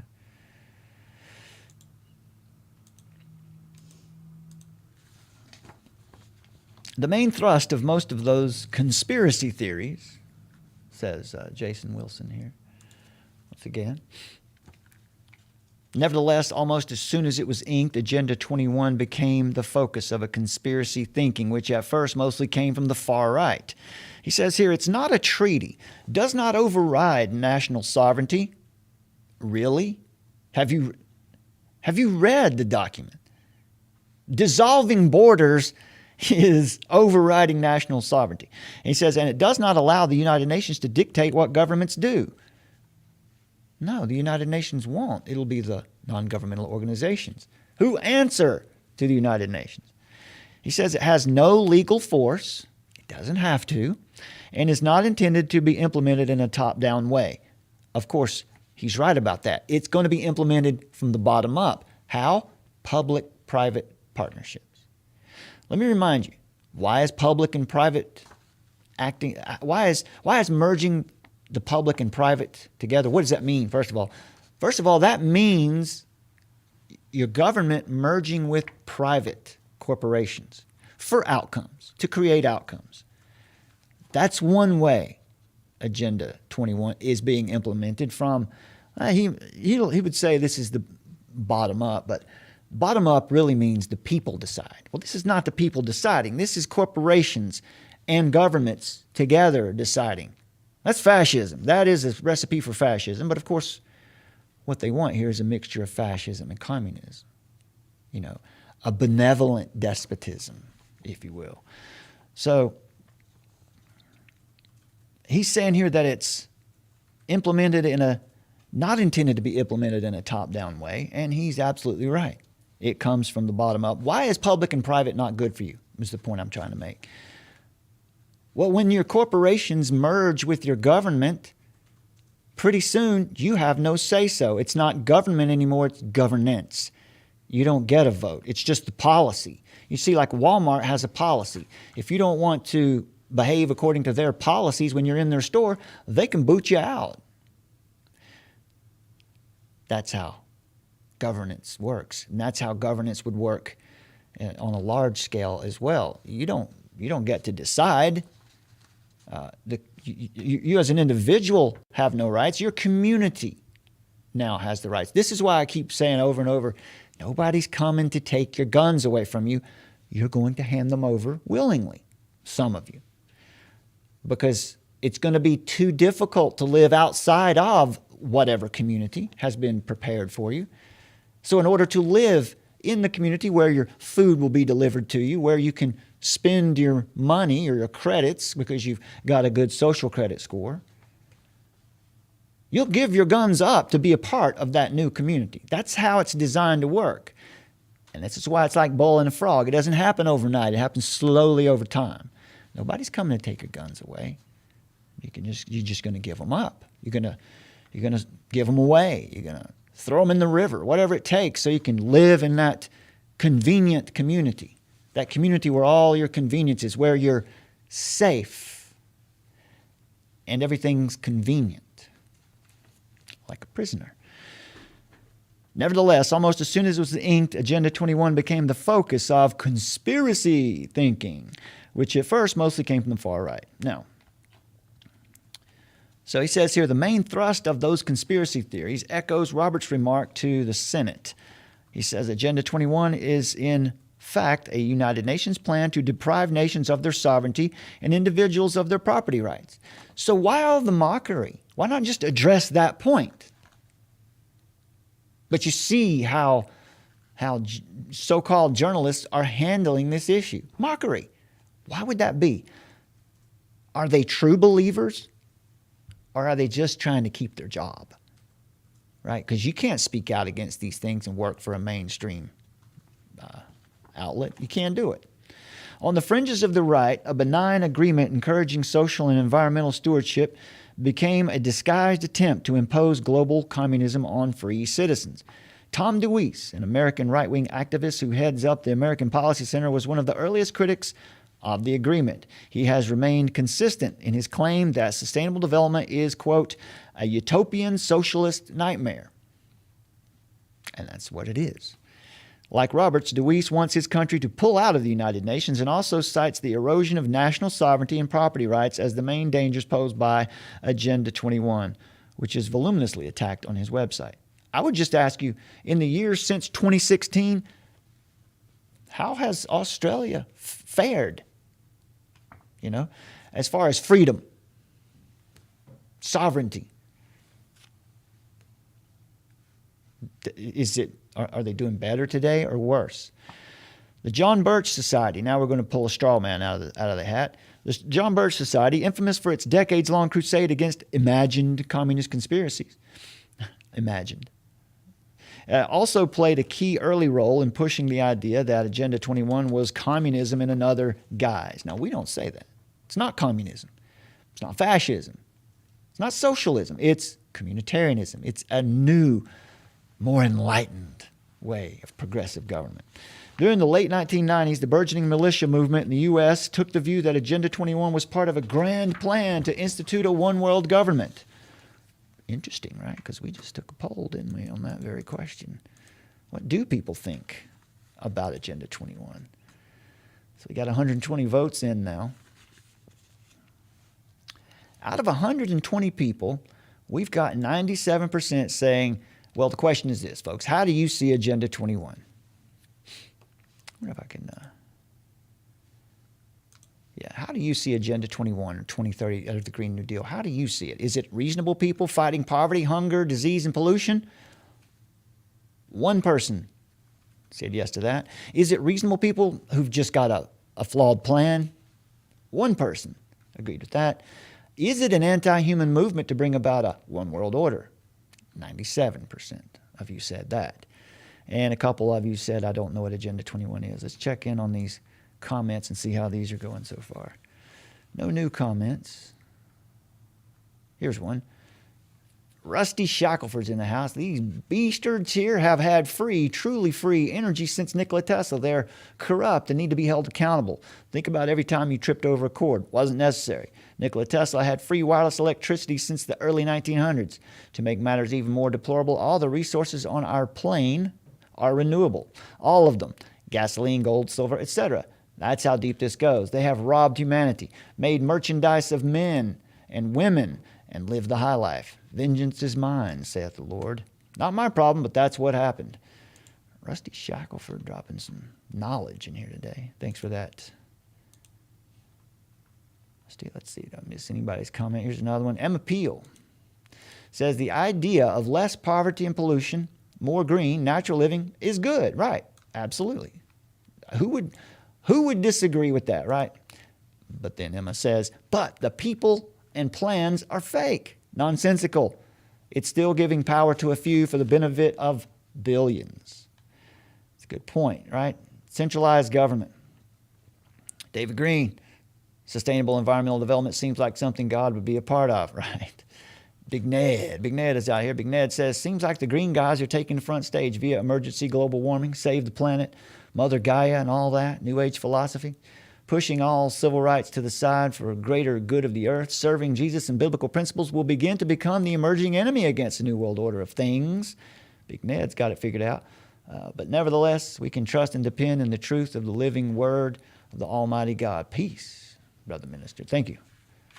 Big Ned for that. The KCH 2112 here says, except instead of calling it the New World Order, they're giving it a current purpose, the Great Reset, because the money men, the movers and shakers of the past 100 years can show everyone a new way to organize everything.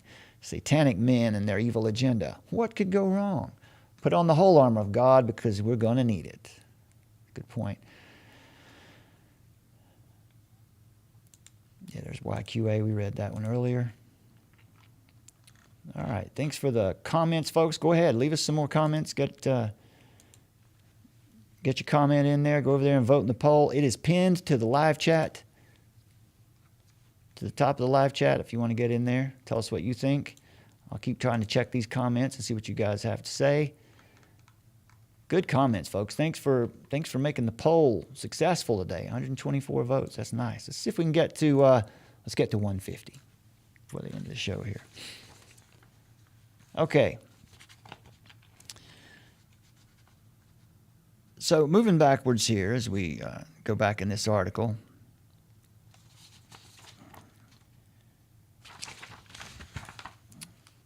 We're looking at right here from Jason Wilson that Agenda 21 is a conspiracy theory, but don't dismiss Malcolm Roberts as a harmless kook. It's a strange title to the article. So he's talking about Malcolm Roberts here, and he says he even authored a dystopian science. He's talking about here the Bundy occupation of the Mellier Wildlife Refuge last January. So it says, anyway, this belief has persisted on the armed radical right. Right. So let's make sure that anybody who wants to question whether it's settled science, let's immediately associate them, guilt by association. Let's associate them with any radical movement we can think of.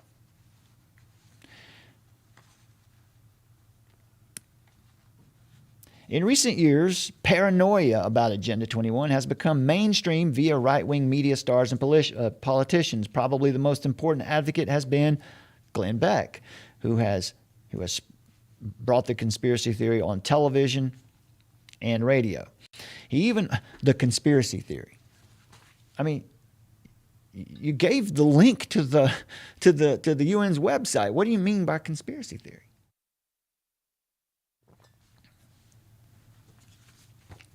He even authored a dystopian science fiction novel which envisaged America under the yoke of global environmentalist government. The blurb provides a neat summary of the fear at the heart of anti-Agenda 21 activism. It says, just a generation ago, this place was called America. This is the blurb on Glenn Beck's book. Now, after the worldwide implementation of a UN-led program called Agenda 21 is simply known as the Republic. There is no president, no Congress, no Supreme Court, no freedom. That's the goal. If you don't understand by now, communitarianism is getting all the power into the hands of a very few globally.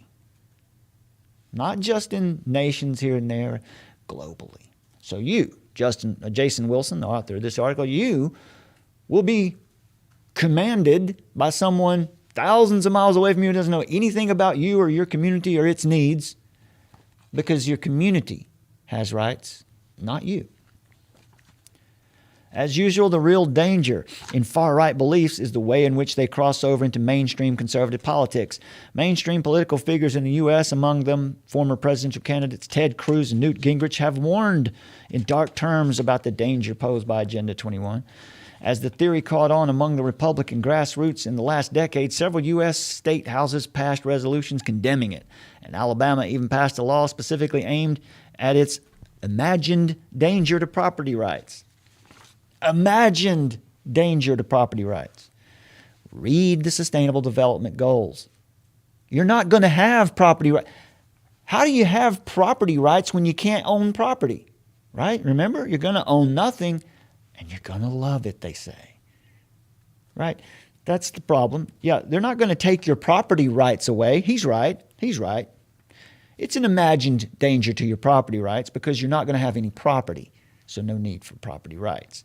Anyway, and in Australia, Nick Minchin, a former Howard government minister and mentor to current right-wing power broker Cory Bernardi, voiced similar sentiments to the anti-Agenda 21 movement without naming the agreement on efforts to combat climate change. Minchin told the ABC's Four Corners in 2009, said this, quote, "For the extreme left, it provides the opportunity to do what they have always wanted to do, which is to sort of deindustrialize the Western world. The collapse of communism was a disaster for the left, and really, they embraced environment as their new religion." That's on point. That is a very good description. They have embraced the environment as a new religion. And he says here, Malcolm Roberts couldn't have said it better. "In general, the debate about climate change in Australia has been poisoned by a belief shared by the far right and some mainstream conservatives that the climate science is basically a leftist plot." I'm not going to play the political game with you. I'm just going to tell you that when we look at science, we see that there's a scientism, a movement for scientism out there, a movement of scientism that's taking the word of experts who present models. How well do models work? Can we go back to February, March, April of 2020 when the models said that millions would die? Those are experts and their models. Yeah, models are not science. Models are math. And it depends on what variables you plug in as to how that math comes out. That's math. Models are not science. Models are being presented to us as though that's science today. That's not science. So don't fall for it.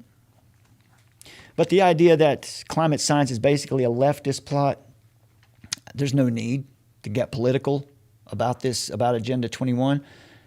Falling into a left-right paradigm in this argument is not healthy either. You can see clearly what this is. If you want to decide what two sides are at war here, it's God and Satan. God's people versus Satan's people. That's what we're dealing with here. It's not left and right. It's dark and light. It says some will dismiss him, Roberts, as a harmless kook and point out that one nation are nowhere near the levers of power. But in a finely balanced Senate in which Roberts' beliefs are effectively shared with some members of the Liberal Party, it's not a stretch to think that Roberts will be able to act to prolong delays in this country coming up with effective response to climate change. The danger of the far right, as always, is in their relationships with ostensibly mainstream actors and the way in which their conspiracy thinking affects policy. Once again, in an article here that apparently, anyway, has intended to show you how ridiculous it is to oppose Agenda 21, offered no argument for Agenda 21. Didn't look at any of the Sustainable Development Goals. Why are these people saying these things about it? They didn't look at any of that. So this is reporting. This is reporting now about the issue. So here's another link we've come across recently which you might want to check out.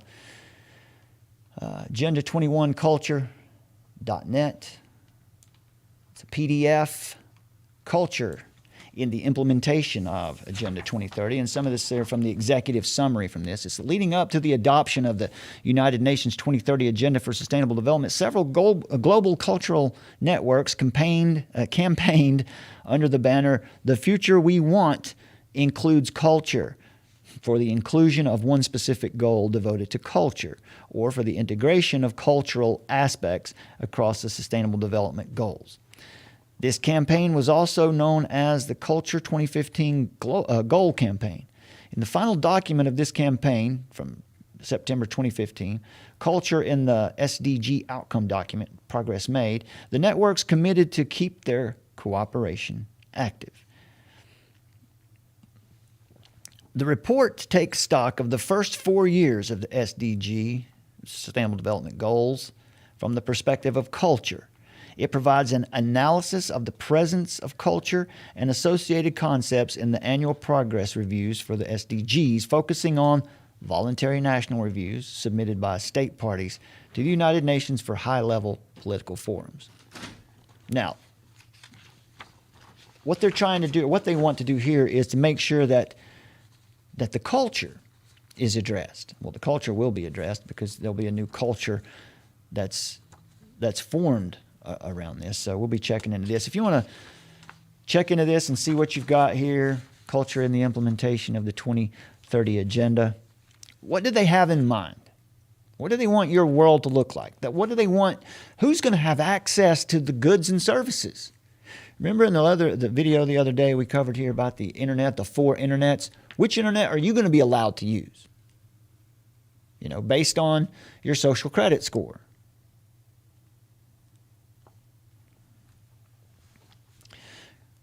Some of the ideas they have here is consider culture from the outset of their national developing planning frameworks for implementing the SDGs, as well as their reporting through the VNR process, wider consultation in the participatory exercises. In other words, they want to make sure. It says here that we need parties involved in the implementation of the 2030 agenda and the SDGs to consider culture as an invaluable driver and enabler to help communities thrive and be sustainable. We need the cultural community, sectors, actors, and agents to come closer together for the achievement of the 2030 agenda and the SDGs. So it's agenda21culture.net. Meant to conjure up support from a cultural perspective. It's going to be good for you. Look at all the good things we can do and provide for you. We can put you in a condominium. Well, everyone's going to have a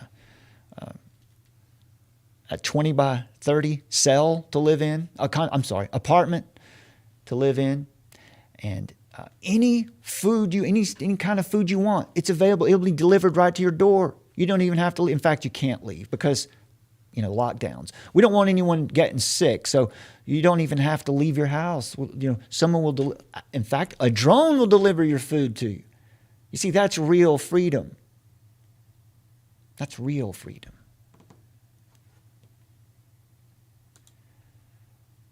So here, Lucian Tarnowski, we were talking about a little bit ago, he's got a game called the United Planet, UP. It's over here. up.game, United Planet. You can check it out if you like. In other words, we design immersive experiences into 2030 where we invite collective imagination towards the creation of a thriving civilization in harmony with all life. Now, why do we point out the agenda for the 21st century as being something that's essentially pagan, anti-Christ, anti-human? Well, once again, here, what's all this? Fire, air, earth, and water. All set up around this UP, this United Planet game. Well, because Lucian Tarnowski is a very proud Hermeticist, which means you're operating against the will of God. You've taken on the power for yourself. It's occultism. Just occultism at its heart. So the game is developed around that. It's very clever. Up here in the air category, you've got planetary health, gender harmony, health and well-being. These are all spheres that need to be affected, that need to be taken control of for the Sustainable Development Goals to come into full fruition. Got to take care of ocean stewardship, water security. What is water security?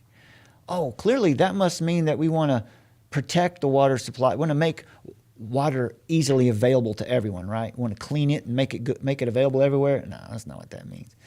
Available to fewer people.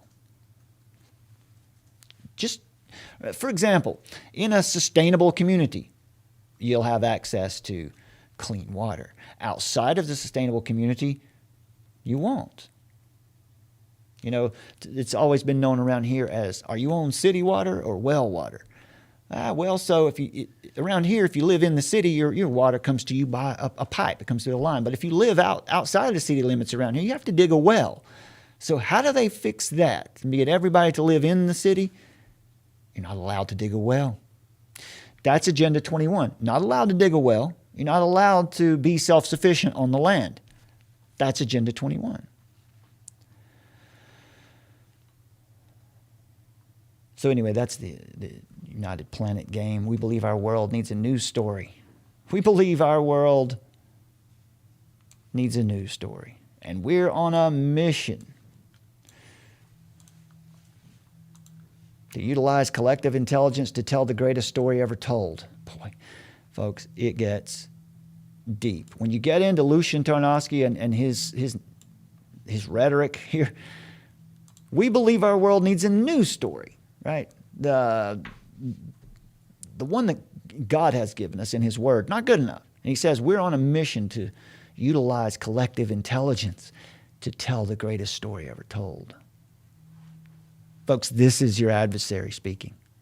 That's what you're hearing here. He says, with the new narrative, let me remind you, last time we talked about Tarnowski, we pointed out that this is what an Antichrist figure, I'm not calling him it, but an Antichrist figure is going to speak like this, and people are going to love it.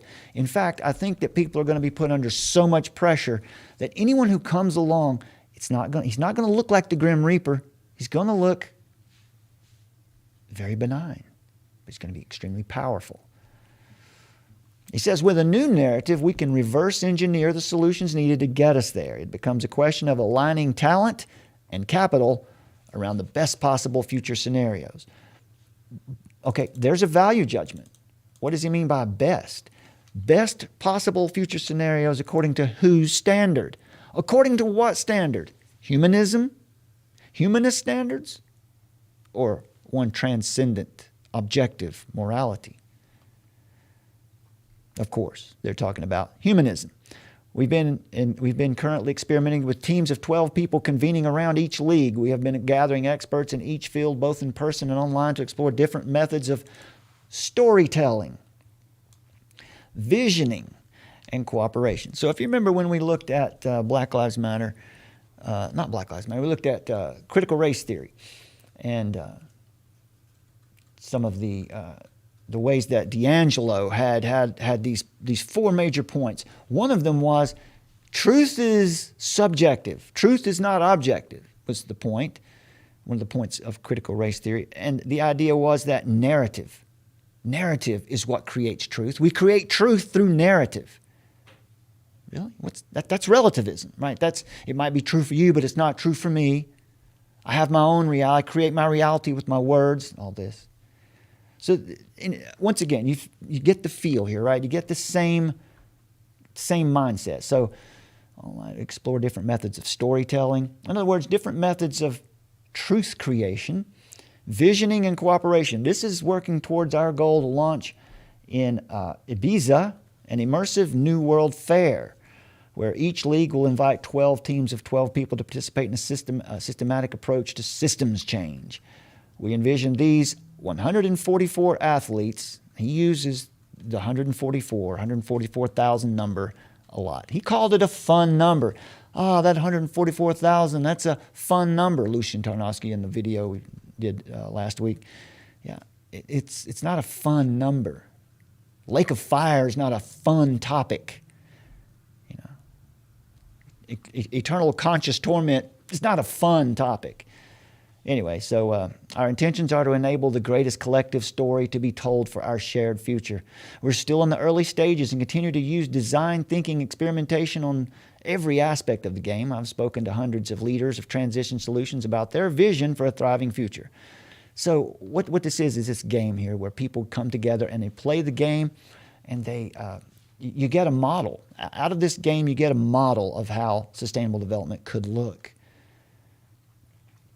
In short, this Earth shot, that's a new term he uses, that talked about going to the moon was the moon shot. Well, he's dubbed this the Earth shot. This Earth shot mission could be described as a very early attempt to create what the late and great Buckminster Fuller called the New World Game. In his prophetic writings on this topic, he eloquently summarized the mission of the game: make the world work for 100% of humanity in the shortest possible time, through spontaneous cooperation without ecological offense or the disadvantage of anyone. Now that, my friends, is what you call idealistic thinking. That's what you call, anyone who speaks this way doesn't understand the condition of man's heart. He says they're inspired by Jamie Wheel's Recapture the Rapture book, which we showed you earlier. He calls it a masterpiece.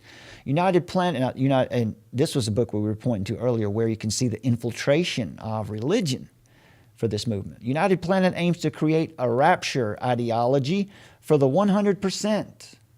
Perhaps a way to do this is a game incorporating spirit and sport.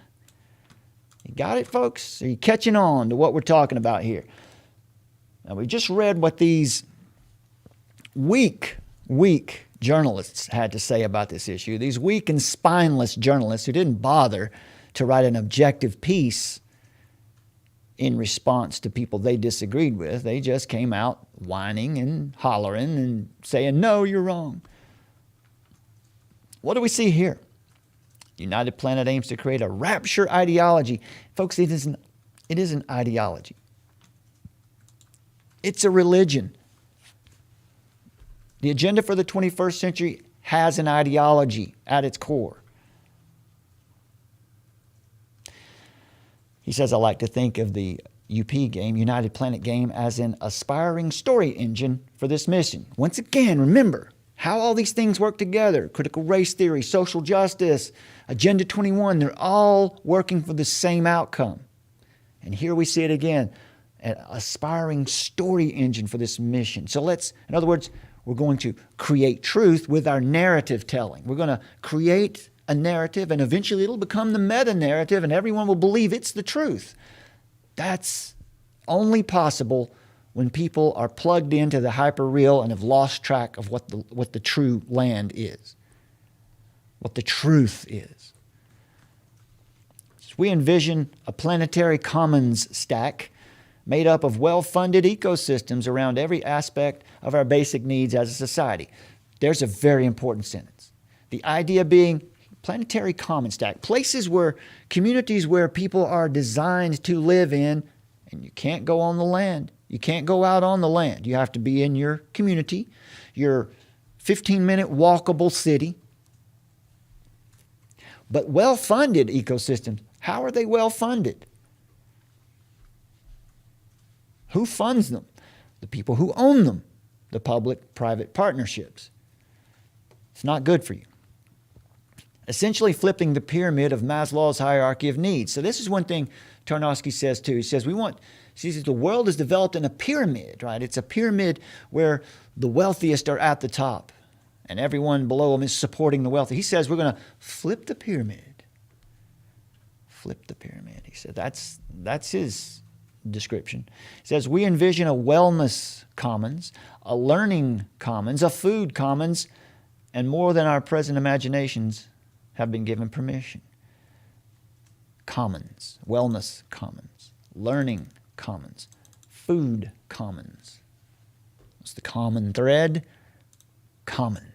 Everything in common. Everyone has everything in common. What does that sound like to you? You know what it is. After a year of hundreds of experiments and thousands of conversations, I feel incredibly lucky to have found my vocation as a chrononaut. That's a time traveler. And hindsight futurist. I often reflect on what a position of privilege it is to spend my day speaking to some of the best and brightest in the world about their vision for a golden decade. Remember what we've been talking about here. The cashless golden age. Two sides. There's the Great Reset who wants to initiate this Great Reset, this new a new digital currency. And then there's this mystic conservative side who's saying, no, there's a good new world order. There's a light new world order. There's only two sides, folks. The eternal optimist that I am, I believe that there is no part of the next system that is not being worked on by some of the most talented and dedicated humans alive. I conclude that it is strategically advantageous to have childlike faith. Are you catching on? That we can and do find our way through this meta crisis and create a world that works for 100% of humanity and all of life. Now that goal would be very easy to accomplish if there were only maybe 500,000 people on the planet, wouldn't it? There is a philosophical iceberg beneath this worldview that I won't dive into in this instance. Yes, there is. Suffice to say, we are undoubtedly a civilization at a civilization crescendo, where our choices in the coming years as we hurtle towards 2030 will define the lives of many generations to come. While the status quo may feel out of control and a one-way train towards dystopia, we can reframe the entire narrative by stepping outside of time and starting the design challenge with what we are aiming for. What is true north on the planetary compass? I believe the solution to the stalemate of left and right partisanship is a different dimension, forwards and backwards through time. By connecting to a more informed understanding of our shared history and the wisdom of our individual and collective ancestors, we will be able to go beyond the confines of the current crisis. We can step forward into the future and see beyond the noise of the present. It is within that clear vision that we will chart our way through the metamorphosis. From here, we can experience a faster unification of communitas, or connection, catharsis, healing, and ecstasis, inspiration. In doing so, we will escape the trap of the unwholesome threesome, victim, hero, and perpetrator. No, you won't. That trinity will always exist until Jesus returns. Victim, hero, and perpetrator. Because that is the heart of man. Victim, hero, and perpetrator. That's the world that man creates when he goes according to his own free will. So anyway, he goes on here for a while.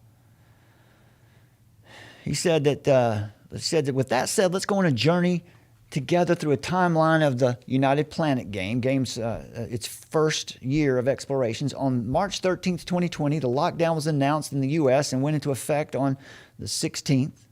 He says, I had been the co-organizer of 40 changemakers coming to a retreat in Esalen, the birthplace of the Human Potential Movement, and of course, the name of the institute, Esalen Institute, which was where the Human Potential Movement got its genesis in the 60s.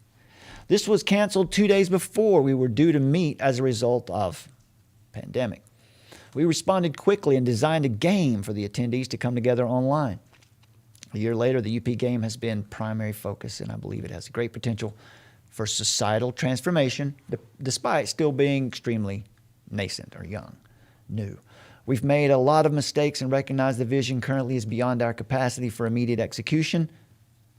But nonetheless, here are some of the highlights and achievements over the last year. And he talks about this. He says, we spent 8 weeks on food for health. We gathered numerous thought leaders at the forefront of our regenerative agriculture and kicked off a concept we called the dinner portal. And this game resulted in this upgrade. An 8-week journey around community impact, where we continue to design the game. Now, the UP game is a forerunner of the globalist, the sustainable development goals. It's a game showing how this would look once ultimately in place.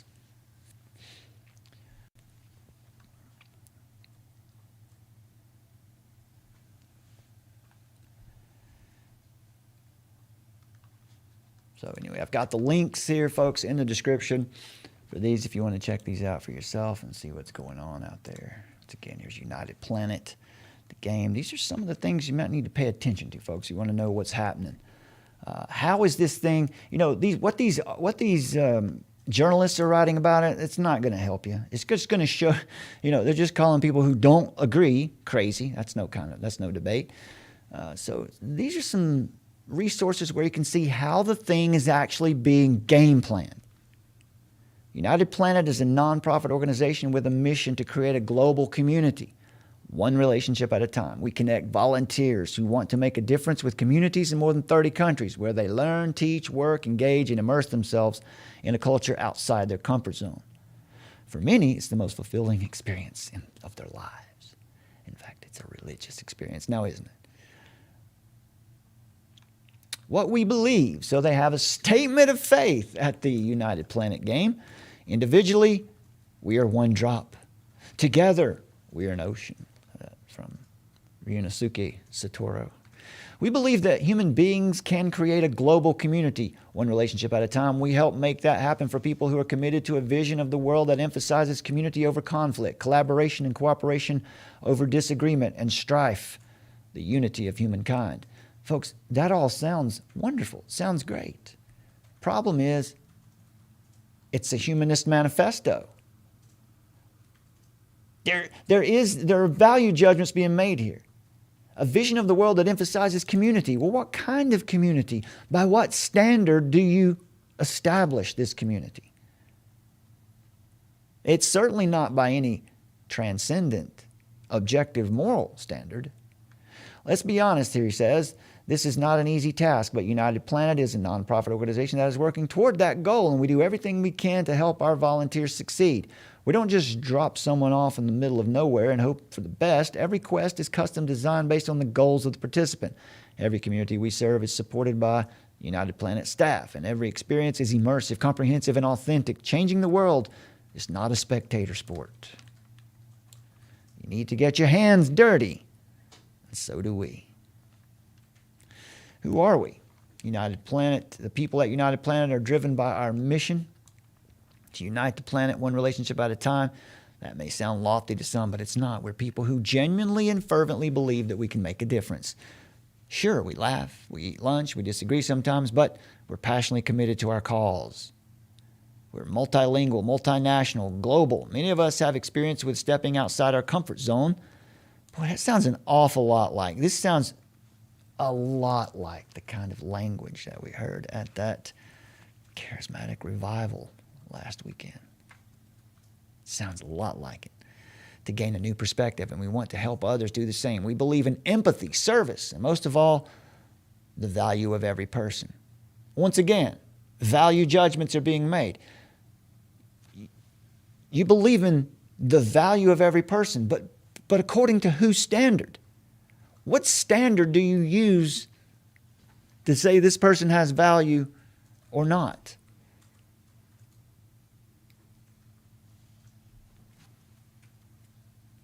They don't have a standard. That's the problem. The standard will be ever-changing. Whether or not a person has value to this movement will depend upon whether or not the person believes in their movement, signs on to their sustainable development goals. Because if you don't, you have no value in their community. Now, the Christian worldview has a different reality. Every person has value, intrinsic value, baked right in, because we all bear the image of our Creator. You see, what's missing here is a transcendent authority. And then because it misses that, it is doomed to fail.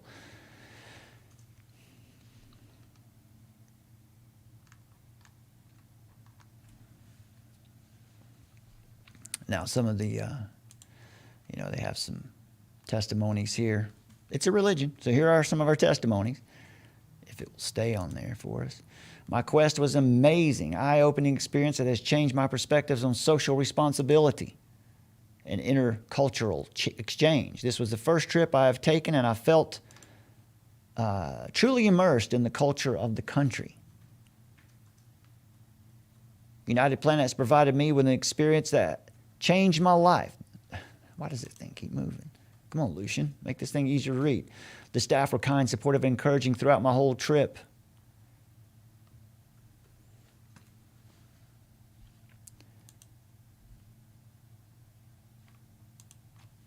My quest taught me that life is beautiful and you need to cherish every moment. Religious experience, huh?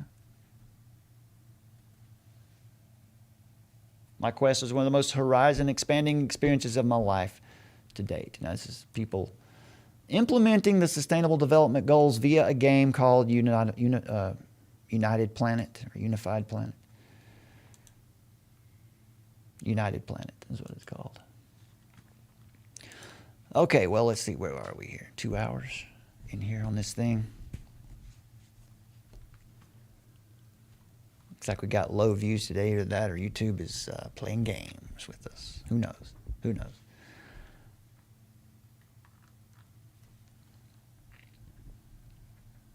So over here in the chat, let's see what's going on with you folks. Good to see everybody. There's Kelly Hinton and Bob D and Rob Tick.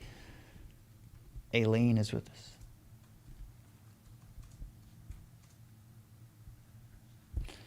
All right, so we've got a few more minutes here. We'll keep it going for a few more minutes. Listen, if you have any general questions you want to shoot my way, you can address them in the live chat to Summer. If you know how to do that, you just put a little, I'll show you how to do it in the live chat right now. If you just do, you do the @ symbol and type Summer, it'll look like this. If you're watching the live chat right now, it'll look like that. And she'll be able to see it because it'll be highlighted. If you want to do that, if you want to throw a question my way for the last few minutes we've got here, go ahead. And she'll send it my way. It just makes it easier because I can't read the scrolling chat. It moves too fast and it makes it a little easier. So let me remind you folks, if you want to find us wherever we are, in the link to this video, at the very top, there is a Linktree link. Click that link, and it'll take you to where you can find us all over the place. Ways to donate, ways to link to the website, link to our podcast, link to other, like Odyssey and stuff like that, where BitChute, other links like that. So that's in the description for you.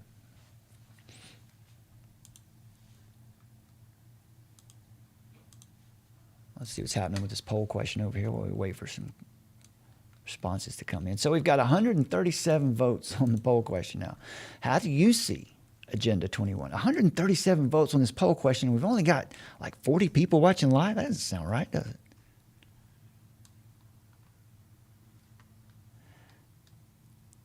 How do you see Agenda 21? Out of 137 people, 97% say it's an anti-human movement to bring about a one world order.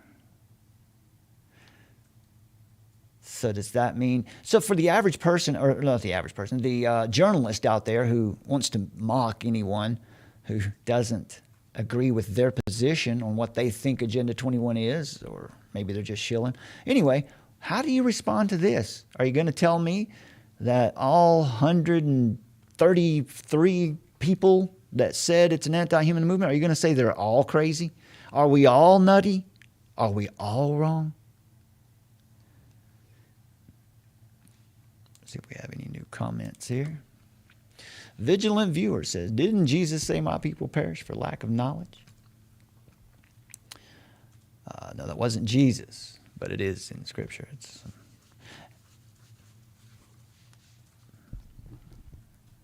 Never in my life has this been so apparent. Psychological operations in warp speed in this live operation, while people continue to get caught in the trap of false hope given to them in this matrix created by men, bleeding everything together while ripping it apart, redefining a continuous state of confusion. For if it were possible, even the saints would be deceived, and to think it's only just started. It's good points, Vigilant Viewer. Thanks for that. Sherry B. Cool says, this agenda comes straight from the pit of hell, wrapped up like white elephant present game.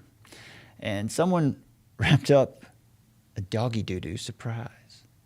Colorful. Thank you, Sherry. Be cool. All chemistry says, well, if we go by the current poll here, it looks like near everyone here has a solid understanding of just what Agenda 21 is. We always knew it was coming, but wondered exactly how such a massive scale plan would get put into action. Enter pandemic. Of course. Well said. Good points. Yeah, a lot of interaction here on the poll question today. That's good stuff. I thank you guys for voting and commenting. Appreciate it. All right, well, let's see here. Yeah, there's some more here from Lucian Tarnowski. This stuff was pretty interesting. Let's see. So you want to check out Please Stop the Ride's YouTube channel. Let's see here. Right here it is. Or pleasestoptheride.com. She does a good job. She handles this stuff fairly She doesn't go off the reservation. She just does a nice job. You can see some of the videos here. Mad Science Gone Mad. Covering the issues of scientism. Agenda 21 for sure.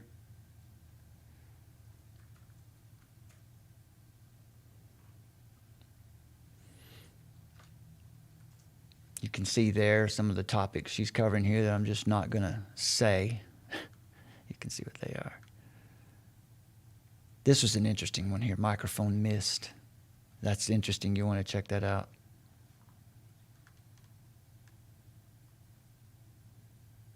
Yes, I don't mind sending you over to a place where the information is solid.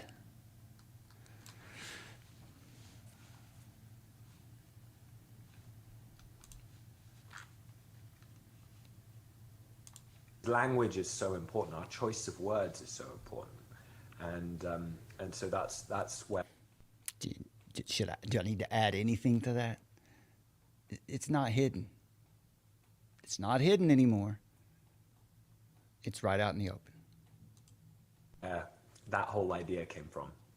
Now here's where things get a little awkward for me. I need to point out a connection between the Unified Planet game and an event that's being put on as kind of a people's reset, the Greater Reset. I've nothing to say about anyone involved except for one person, which I saw as also participating with LUCIAN and the others. Okay, so Steve. All right, so let me interrupt myself to tell you this is Armor of Truth Live number 132, Monetizing the Earth and Laboratory Life in the Greater Reset. You want to check this out. Also, the link to Please Stop the Rides video. She did a great job of covering Lucian Tarnowski and a couple of the golden boys of sustainable development that are making their way through the movement right now. There you have it. It's time for me to get on to our next meeting. We're building an independent platform, folks. It's very important. And if you want to support us, you can do that. There are links in the description to this video to help you out with that. Sustainable development. There we go. Yeah, so check us out on Facebook, if you will, while we're there. It's just a good way to tell everybody what we're doing and what we're up to at Armor of Truth, where we're headed. Like last weekend, we headed out to that revival to see what was going on and interview people, and that was a success in that respect. So, if you want to support what we're doing here, let me make sure we make this available to you right quick. If you want a Bible, maybe you want a free Bible, here you go. Email us. We just shipped out about half a dozen today. If you want a Bible, email us at hello@armoroftruth.net. hello@armoroftruth.net. In the subject line, say, I want a Bible. In the body of the message, please give us your mailing address, and we will send you if you don't specify, we'll just send a King James version, and we'll send some starter tracks, a starter pack of gospel tracks that you can give out to people. We'll also send you a King James companion, which is a sort of a glossary or a little dictionary. Looks like this. 600 of the most archaic words that we don't use anymore, that you might come across, like bewail. What does bewail mean? It means to express deep sorrow and lament. That's in Leviticus 10:6, Jeremiah 4:31. What's a bishopric? A bishopric? If you come across that in Acts chapter 1, verse 20, you're going to be wondering, what's a bishopric? Well, that is guardianship, office of overseeing. You see the root word there is bishop. All right, so anyway, that's what's in here. So if you ask for a Bible and we send you the King James Version, we'll send you one of these glossaries, and we'll also send you out. We have a bunch of new tracks available. Thank you for your donations and support. That's what it goes to. One of them we send out is this one, You're Not Alone. You might need this. You might know someone who needs it. Breaking free from depression and suicidal thoughts from a Christian perspective. scriptures to help you with that. One of the most popular tracts we have is this right here. Let's see if we can get the camera. There we go. The $1 Million Bill. Right? Currently, we have about $100 million here to give away. But then, of course, on the back, you've got here's the $1 million question. Will you go to heaven when you die? Here's a quick test.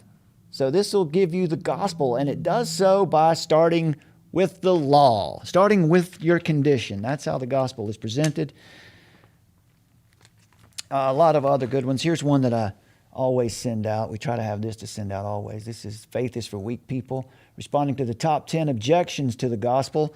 Apologetics. People around you say you're crazy. Hey, religion caused all those wars, right? You have an answer to that here. What about suffering, the problem of evil? Surely there's no God if people suffer. Got the answer here. What about there's no evidence for God? Or the church is full of hypocrites. You want to know how to respond to people? All right, we'll send this out with the Bibles that we send out. And if you prefer, you can request an English Standard Version, and we'll send you that with the pack of tracts as well. It looks like this. It's the main difference here is that the print is a little bit larger. The print's a little smaller in the King James Version. We've had these Bibles for a while. We had a very generous viewer and supporter send us cases of these to give away, and so we've been extremely blessed by that. And we haven't gotten to the bottom of that supply yet, so we're very fortunate. And we're going to start giving these away out on the street, face to face here pretty soon. So they're probably going to start disappearing pretty fast. But we'll always keep a supply on hand. So if you want a Bible, just email us at hello@armoroftruth.net. Tell us you want a free Bible and give us your mailing address, and we'll send you out one of our Bible care packages. Okay. Also, and lastly, if you want to send us a message, you want to write us a letter, maybe you want to send in a donation through the mail, you can do that. You can send us a letter, tell us that you love what we're doing, or you think we're out of our minds, or maybe you want to send some books. Arlen sent us a couple books last week that I'm going to look forward to getting into when we go on a vacation here soon. I'll have an opportunity to look through those books and maybe give a book report on them. You can write us at Armor of Truth, P.O. Box 729, Hudson, North Carolina, 28638. All right. It's Armor of Truth, P.O. Box 729, Hudson, North Carolina, 28638. If you want to send in a donation that way, we would love it if you would make a check or a money order out to Armor of Truth and then mail it to Armor of Truth, P.O. Box 729, Hudson, North Carolina, 28638.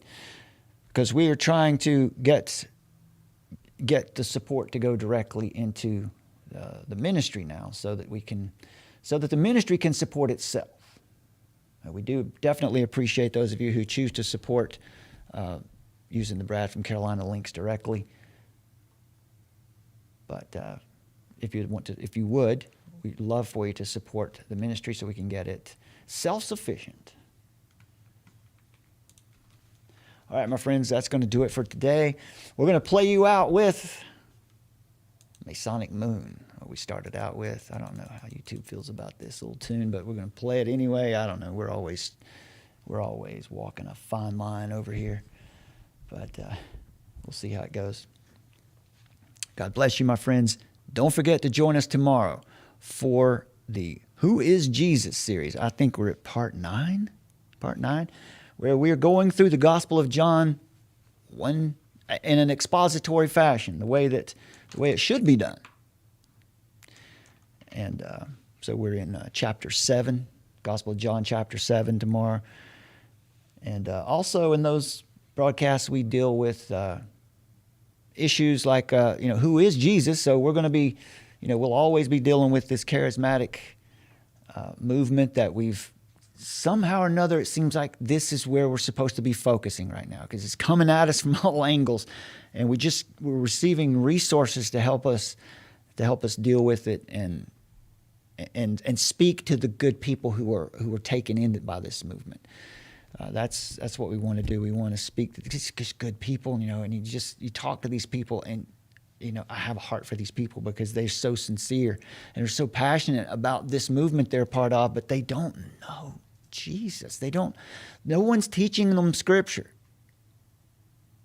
They're not being discipled in a biblical fashion. They're being discipled in a mystical fashion. And so I've taken on lately, I've found myself having a heart for these people. And so we'll deal with that a little bit tomorrow as well. But tomorrow, around the same time, we'll be dealing with our Who is Jesus series. That's our weekly Bible study video. So join us tomorrow for that. And it's our opportunity to learn together. All right, my friends, God bless you. We'll see you tomorrow, Lord willing. Thank you for joining us. Thank you for your support. We'll see you next time. We choose to go to the moon in this decade and do the other things, not because they are easy, but because they are hard.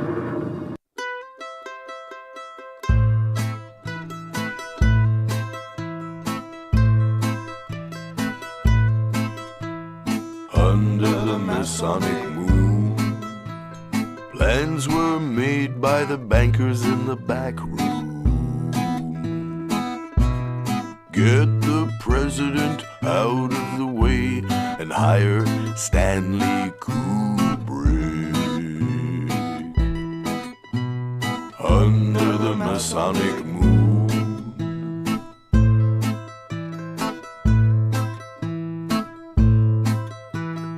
under the Masonic moon, everyone hoped that the boys would come home soon. One more day and they'll drop from the plane and splash into the ocean. Under the Masonic moon,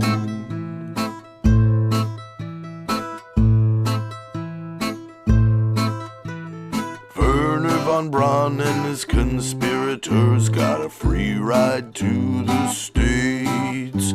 They turned Nazi into Nassau. They just couldn't wait.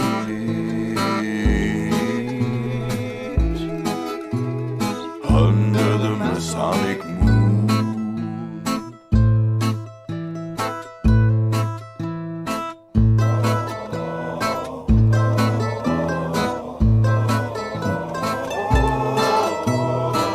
God bless John Wayne.